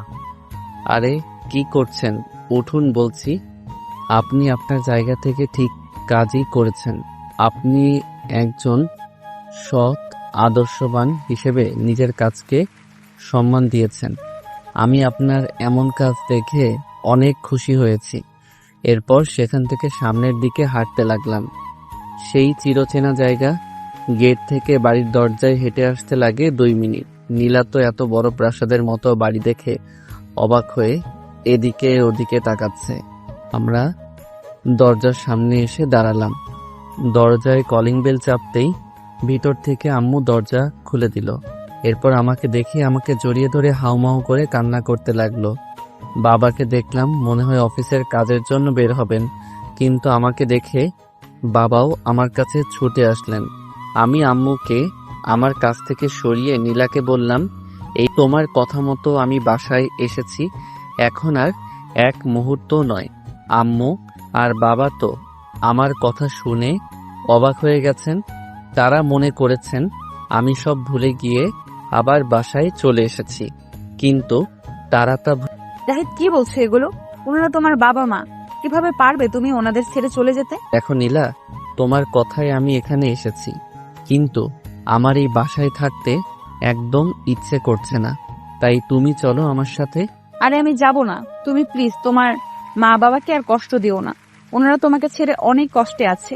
এখন তুমি যদি চলে যাও তাহলে তোমার মা আবার অসুস্থ হয়ে নীলা, তুমি আমার সাথে যাবে কিনা? যদি তুমি আমাকে সত্যিই ভালোবেসে থাকো তাহলে তুমি তোমার বাবা মায়ের কাছে যাও আর তাদের সাথে কথা বলো। আর যদি চলে যাও তাহলে মনে করব তুমি আমাকে কখনো ভালোই বাসো। আমি নীলার কথা শুনে কিছু না বলে পিছনে ফিরে বাহিরে চলে আসতে লাগলাম, কিন্তু নীলার কান্নার শব্দ আমার কানে আসতে লাগলো। আমি তো নীলার কান্না একদম সইতে পারি না, আর নীলাকে ছাড়া আমি তো একা চলতেও পারবো না। পাগলিটা আমাকে এরকম একটা পরিস্থিতিতে ফেলে দিবে ভাবতেও পারিনি। আম্মুর তো কোনো দোষ নেই, এখন আমার কি করা দরকার? আম্মুর কাছে যাব? আর কিছু না ভেবে সোজা আম্মুকে জড়িয়ে ধরলাম। বাবাকেও ইশারা দিয়ে ডাক দিলাম, বাবাও আমাকে জড়িয়ে ধরল। এরপর নীলাকেও বাবা সামনে আসতে বলল। নীলা সামনে আসতেই বাবা বলল, তুমি পেরেছো মা, আমাদের রত্নকে আমাদের মাঝে ফিরিয়ে দিতে। আমি খুব শীঘ্রই তোমাদের বিয়ে দেওয়ার ব্যবস্থা করছি। আমি বাবাকে বললাম, বাবা আমি এখন বিয়ে করব না, আগে আমার পড়ালেখা শেষ হবে, এরপর আমি বিয়ে করব। এরপর বাবা নীলাকে বলল। মা, এতে তোমার কোনো সমস্যা নেই তো? নীলা মাথা নেড়ে না বলল। এভাবে আমার আগের জীবন ফিরে পেলাম, আর দেখতে দেখতে কলেজের জীবনও শেষ করে ফেলেছি। এই কয়েকটা বছরে কলেজে হৃদিতাকে দেখেছিলাম, সবসময় মন মরা হয়ে থাকতো। আমার সাথে অনেকবার কথা বলতে চেয়েছিল, কিন্তু আমি তার সাথে কখনো কথা না বলে এড়িয়েই চলতাম। এভাবে আমাদের বিয়েটাও হয়ে গেল। দুই পরিবারের সমন্বয়ে বিয়েটা হয়েছিল। আজকে আমাদের বিয়ের 2 বছর পূর্ণ হয়েছে। এই 2 বছরে প্রতিটি দিন নীলা আমাকে সবসময় এত যত্ন নিত, যেন আমার কাছে মনে হতো কাল। অনেক ভালোবাসা পেয়েছি নীলার কাছ থেকে। এখন আমি বাবার বিজনেস দেখাশোনা করি। নীলা একটু পরপর আমাকে কল করে জানতে চাইবে কি করি, ঠিক সময় খাবার খেয়েছি কিনা, আর কতক্ষণ লাগবে বাসায় আসতে। আমার নীলার এই পাগলামিগুলো অনেক ভালো লাগে। আজকে অফিসের একটা ফাইলে কাজ করার সময় হঠাৎ মোবাইলটা বেজে উঠল। চেয়ে দেখি বাবা কল দিয়েছে। আমি কলটা ধরে বাবাকে সালাম জানালাম। বাবা আমার সালামের উত্তর দিয়ে বললেন, আচ্ছা, তোর তো এখন কাজের চাপ অনেক বেড়ে গিয়েছে, তাই না? বলতে কি অনেকটাই চাপ। সেজন্য তোর জন্য একটা পিএ নিয়োগ দিয়েছি। তুই তাকে তোর পিএ হিসেবে রেখে দে, তোর জন্য অনেক সাহায্য হবে। আচ্ছা বাবা, ঠিক আছে, পাঠিয়ে দিও, আমি কথা বলে জেনে দেখব। তোর কেবিনের সামনেই বসে আছে। আচ্ছা ঠিক আছে, আমি পিয়নকে দিয়ে আমার কাছে আসতে বলছি। এই বলে বাবার সাথে কথা শেষ করে পিয়নকে কল দিয়ে বললাম বাহিরে বসা ব্যক্তিকে আমার কেবিনে পাঠিয়ে দেওয়ার জন্য। একটু পর দরজার সামনে থেকে একজন মেয়ে কণ্ঠে কেউ একজন বলল, ভেতরে আসতে পারি স্যার? আমার কণ্ঠটা কেন জানি খুব চেনা চেনা মনে হলো, তাই আমি বললাম, জি ভিতরে আসুন। আমার সামনে আসতেই যাকে দেখলাম তাকে দেখেই তো আমার শরীর রাগে ফেটে যাচ্ছে। এ কি হৃদিতা, আপনি? জি আমি। বড় স্যার আপনার কাছে পাঠালেন আপনার পিএ হিসাবে। মানে কি আপনি হবেন আমার পিএ? অসম্ভব, আপনাকে আমি আমার পিএ হিসেবে কখনো মেনে নিব না, বেরিয়ে যান বলছি। হৃদিতা চোখে পানি দেখতে পেলাম। কান্না করতে করতে সে কেবিন থেকে বেরিয়ে গেল। আমি একবার ভাবলাম কাজটা কি ঠিক করে, এরপর ভাবলাম ঠিকই করছি, কারণ আমি চাই না আবার নতুন করে অশান্তি হোক। আমি আর নীলা অনেক ভালো আছি। হৃদিতা আমাদের মাঝে সমস্যার সৃষ্টি করতে পারে, কারণ তার কোনো বিশ্বাস নেই, কিন্তু আগের মতো শরীরটা নেই। মনে হলো হৃদিতাকে দেখে অনেক চিকন হয়ে গেছে, কিন্তু আগের থেকে এখন অনেক সুন্দরও হয়েছে। তাতে আমার কি? এগুলো ভাবছি, আর এমন সময় মোবাইলে কল আসলো। তাকিয়ে দেখি নীলা কল দিয়েছে। তাই আমি কলটা ধরে বললাম, কি করছো? আর বলো না, বাবার মাথায় একদম কোনো বুদ্ধি নেই। কেন, কি হয়েছে আবার? তুমি জানো বাবা আজকে আমার জন্য একটা পিএ নিয়োগ দিয়েছে। সে তো ভালো কথা। ভালো কথা না ছাই, পিয়ে আর কেউ না রিদিতা? তুমি বলো, বাবা তো সবই জানে রিদিতার সম্পর্কে, তাহলে কিভাবে বাবা রিদিতাকে আমার পিয়ে হিসাবে নিয়ে? বাবা যা করেছেন সে তো আর তোমার খারাপের জন্য করেননি, হয়তো এর জন্য তোমার ভালোই হবে। কি বলছো নীলা তুমি? তোমার মাথা ঠিক আছে তো? রিদিতা থাকলে সমস্যা বাড়বে ছাড়া কমবে না, তাই আমি তো তাকে অপমান করে বের করে দিয়ে। এটা তুমি ঠিক করো নাই। আমি চাই সে তোমার হিসাবে কাজ করুক। আচ্ছা, এখন এসব কথা বাদ দাও, ভালো লাগছে না আমার। আমরা এগুলো নিয়ে পরে কথা বলবো। এখন আমার অনেক কাজ পড়ে আছে, সেগুলো শেষ করতে হবে। এরপর নীলা কিছু একটা বলতে চেয়েছিল, আমি কলটা কেটে দিলাম। আমি কিছু বুঝতে পারলাম না নীলাও রিদিতাকে আমার পিএ হিসেবে রাখতে কেন বলছে। দূর, কিছু ভালো লাগছে না। কাজ শেষ করে বাসায় যাওয়ার উদ্দেশ্যে রওনা দিলাম। রাস্তায় প্রতিদিনের মতো আজকেও নীলার জন্য একটা গোলাপ ফুল নিলাম। নীলার অনেক পছন্দ গোলাপ ফুল। বাসায় এসে কলিং বেল চাপতেই দরজার সামনে রিদিতাকে দেখতে পেলাম। রিদিতাকে দেখেই তো আমার মেজাজ আবার গরম হয়ে গেল। কি ব্যাপার, আপনি আমাদের আমাকে এখানে আসতে বললো, তাই আমি এখানে এসেছি। কে আপনাকে বাসায় আসতে বলেছে? ভিতর থেকে বাবা বলল। আমি তাকে আসতে বলেছি। আমি আর কিছু বললাম না। রিদিতাকে পাশ কাটিয়ে উপরে উঠে গেলাম আমার রুমে গিয়ে দেখি আজকে নীলা অনেক সুন্দর করে সেজেছে। একটা গোলাপি শাড়ি পরেছে, মনে হচ্ছে নতুন। আমি আমার সাথে আনা গোলাপ ফুলটা নীলার মাথার এক জায়গাতে লাগিয়ে দিলাম। বাহ, অনেক সুন্দর লাগছে আমার বউকে। নীলা আমায় জড়িয়ে ধরলো। আমিও আমার বউকে আমার বুকে শক্ত করে ধরে রাখলাম। একটু পর নীলা বলল, তুমি এখন যাও, ফ্রেশ হয়ে আসো, আমি তোমার খাবার বেড়ে দিচ্ছি। আমিও ওয়াশরুমে গিয়ে ফ্রেশ হয়ে খাবার খেতে চলে গেলাম। খাবার খেতে সবাই এসেছে, রিদিতা আসে নাই। হয়তো আমার অপমানে রুমে গিয়ে কান্না করছে। ভালো হয়েছে, তাকে সামনে তো আর দেখতে হচ্ছে না। রুমে গিয়ে শুয়ে আছি। একটু পর নীলা আসে, আমার সাথে শুয়ে আমার বুকে মাথা রাখলো। আমিও পাগড়িটাকে 2 হাত দিয়ে জড়িয়ে আছি। এরপর আমরা আমাদের ভালোবাসার গভীর সমুদ্রে হারিয়ে গেলাম। পরদিন সকালে ফ্রেশ হয়ে সকালে নাস্তা করে অফিসে রওনা দিলাম। অফিসে কাজ করছি, এমন সময় মোবাইলটা বেজে উঠল। আমি চেয়ে দেখলাম বাবা কল দিয়েছে। কল ধরতেই ওপাশ থেকে বাবা আমাকে কল করে জানালো নীলা হাসপাতালে ভর্তি। আমি যেন তাড়াতাড়ি সেখানে চলে আসি। আমি এক মুহূর্ত দেরি না করে গাড়ি নিয়ে রওনা দিলাম হাসপাতালের উদ্দেশ্যে। মনে মনে ভাবছি নীলার হঠাৎ কি এমন হলো যে তাকে নিয়ে সবাই হাসপাতালে আসতে হলো। ভাবতে ভাবতে হাসপাতালের সামনে চলে আসলাম। আমি গাড়ি থেকে নেমে এক দৌড় দিয়ে হাসপাতালের ভিতরে ঢুকলাম। আমার এমন অবস্থা দেখে একজন ডাক্তার আমাকে বললেন, আপনি একটু আমার কেবিনে আসুন, আপনার সাথে কথা আছে। জি, আমি নীলার হাজবেন্ড। আমি ডাক্তারের সাথে সাথে তার কেবিনে ঢুকলাম। ডাক্তার আমাকে বললেন, আপনি আগে শান্ত হয়ে বসুন, এরপর আপনাকে যা বলছি সেটা মন দিয়ে শুনুন। আমি ডাক্তারকে বললাম, জি বলুন, আমি শুনছি। আসলে নীলার ব্রেন টিউমারটা মাথার ভিতরেই গলে গিয়েছে। সে এখন কিছু সময়ের মেহমান। কি বলছেন এসব আপনি ডাক্তার? নীলার ব্রেন টিউমার আবার কবে ধরা পড়লো? আপনার কোথাও ভুল হচ্ছে। আমার কোথাও ভুল নেই, আর টিউমারের কথা তো আরো 3 মাস আগেই বলে দিয়েছিলাম। আমাদের পরিবারের কাছে তারা কেউ আপনাকে জানায়নি। কি বলছেন ডাক্তার? 3 মাস আগে থেকে এটা ধরা পড়েছে? আমি তো শুনে বাকরুদ্ধ হয়ে গেলাম। চারদিক যেন অন্ধকার হয়ে আসতেছে। এগুলো আমি কি আপনি এখানে বসে না থেকে নীলার কাছে যান তাড়াতাড়ি, কারণ সে আর বেশিক্ষণ বাঁচবে না। ডাক্তারের কথাতে আমার হুঁশ ফিরে আসলো। এক মুহূর্ত দেরি না করে চলে গেলাম নীলার কেবিনে। গিয়ে দেখি সবাই নীলার পাশে বসে আছে। আমাকে দেখে সবাই কেবিন থেকে চলে গেল, শুধু আমি। এই কি হয়েছে তোমার? তুমি কান্না করছো কেন? আমি কিছু বলছি না, শুধু নীলার দিকে তাকিয়ে আছি। জানো, আমি চাইনি তোমাকে শুধু শুধু এই কথাটা বলে কষ্ট দিতে, তাহলে তুমি আমাকে এইভাবে প্রতিদিন ভালোবাসতে না। ইচ্ছে ছিল তোমাকে নিয়ে বাকিটা পথ একসাথে চলবো, কিন্তু আল্লাহ হয়তো আমাকে তোমার জন্য বেশি দিন পাশে থাকার সময় দেননি। রিদিতাকে আমি তোমার পিএ হিসেবে নিয়োগ দিতে বলেছিলাম আব্বুকে। প্লিজ তুমি রিদিতাকে আর কষ্ট দিও না। তাকে আমি চলে যাওয়ার পরে বিয়ে করে নিও, এটা আমার তোমার কাছে রিকোয়েস্ট। রিদিতা এখন অনেক ভালো হয়ে গিয়েছে, তাকে যদি তুমি বউ হিসেবে মেনে নাও তাহলে আমি তার মধ্যে তোমার কাছে সব সময় থাকবো, সেটা তুমি সব সময় মনে রাখবে। আর যদি তাকে কষ্ট দাও তাহলে মনে করবে তুমি আমাকে কষ্ট দিচ্ছ। বলো। আমার কথা বলতে অনেক কষ্ট হচ্ছে, তারপরে অনেক কষ্ট করে কথাটা বললাম।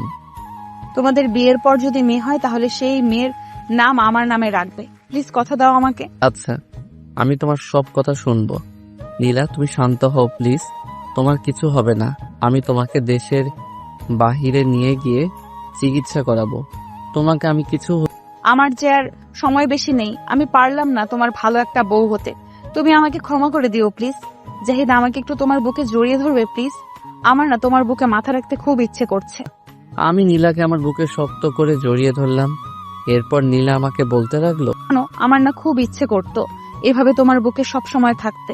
দুনিয়াতে তো আর পারলাম না, কিন্তু পরকালে আল্লাহর কাছে তোমাকে আবার চাইবো, যেন এইভাবে তোমার বুকে মাথা রাখতে পারি। আমি নীলার কথাগুলো শুনছি আর অঝরে কান্না করছি। কি বলবো নীলাকে?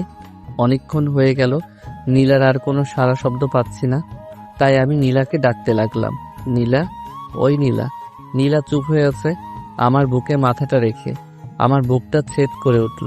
নীলা কথা বলছে না কেন? আমার বুক থেকে নীলাকে আমার হাত দিয়ে সামনে আনতেই দেখি পাগলিটা খুব আরাম করে গভীর ঘুমের রাজ্যে ডুবে রয়েছে। আমি একটা চিৎকার দিয়ে অজ্ঞান হয়ে পড়লাম। যখন জ্ঞান ফিরল তখন দেখি আমি আমার বিছানায় শুয়ে আছি। আমি এখানে কেন? হঠাৎ নীলার কথা, আমার চিৎকার শুনে পাশের রুম থেকে সবাই ছুটে এসেছে। আম্মু আমাকে বলছে, কি রে বাবা, তোর জ্ঞান ফিরেছে? আজকে 7 দিন ধরে তুই অজ্ঞান হয়ে পড়েছিলি। আম্মু, নীলা কোথায়? আম্মু আমার কথা শুনে চোখ দিয়ে পানি বের করে দিল। নীলার বেঁচে নেই বাবা, বাড়ির পেছনে নীলার কবরটা দেওয়া আছে, তুই গিয়ে দেখ। আমি আর এক মুহূর্ত দেরি না করে রুম থেকে বের হয়ে চলে গেলাম বাড়ির পিছনে। গিয়ে দেখি নীলার কবর। পাগলিটা কি সুন্দর করে ঘুমিয়ে আছে। ওই পাগলি আমাকে এভাবে একা রেখে চলে গেলে কিভাবে? এখন আমি কিভাবে থাকবো? খুব ভালোবাসি যে আমি তোমাকে। এরপর নীলার কবরটা জিয়ারত করে নীলার কবরের এক পাশে বসে কান্না করছি। একটু পর পিছন থেকে কে যেন আমার কাঁধে হাত রাখলো। আমি তাকিয়ে, আমি জানি না কিভাবে তোমাকে সান্ত্বনা দিব, তবে তোমাকে তো নিজেকে শক্ত করতে হবে। তুমি ভেঙে গেলে তোমার পরিবারের সবাই ভেঙে পড়বে। রিদিতার কথাগুলো শুনে আমার মাথা গরম হয়ে গেল। এমনিতেই নীলাকে হারিয়ে আমার বাঁচার ইচ্ছা হারিয়ে ফেলেছি, তার উপরে আবার রিদিতার কথাগুলো যেন আমার কাছে বিষের মতো শোনাচ্ছে। তাই আমি রিদিতাকে কষিয়ে 2টা চড় দিলাম আর বললাম, কোন সাহসে আমাকে বোঝাতে এসেছেন? খবরদার, আমার এর পরিণতি ভালো হবে না। এই বলে আমি সেখান থেকে চলে গেলাম।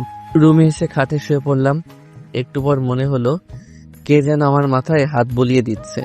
তাকিয়ে দেখি নীলা আমার সামনে। তুমি এসেছো, আমি জানতাম তুমি আমাকে ছেড়ে কখনো চলে যেতে পারো না।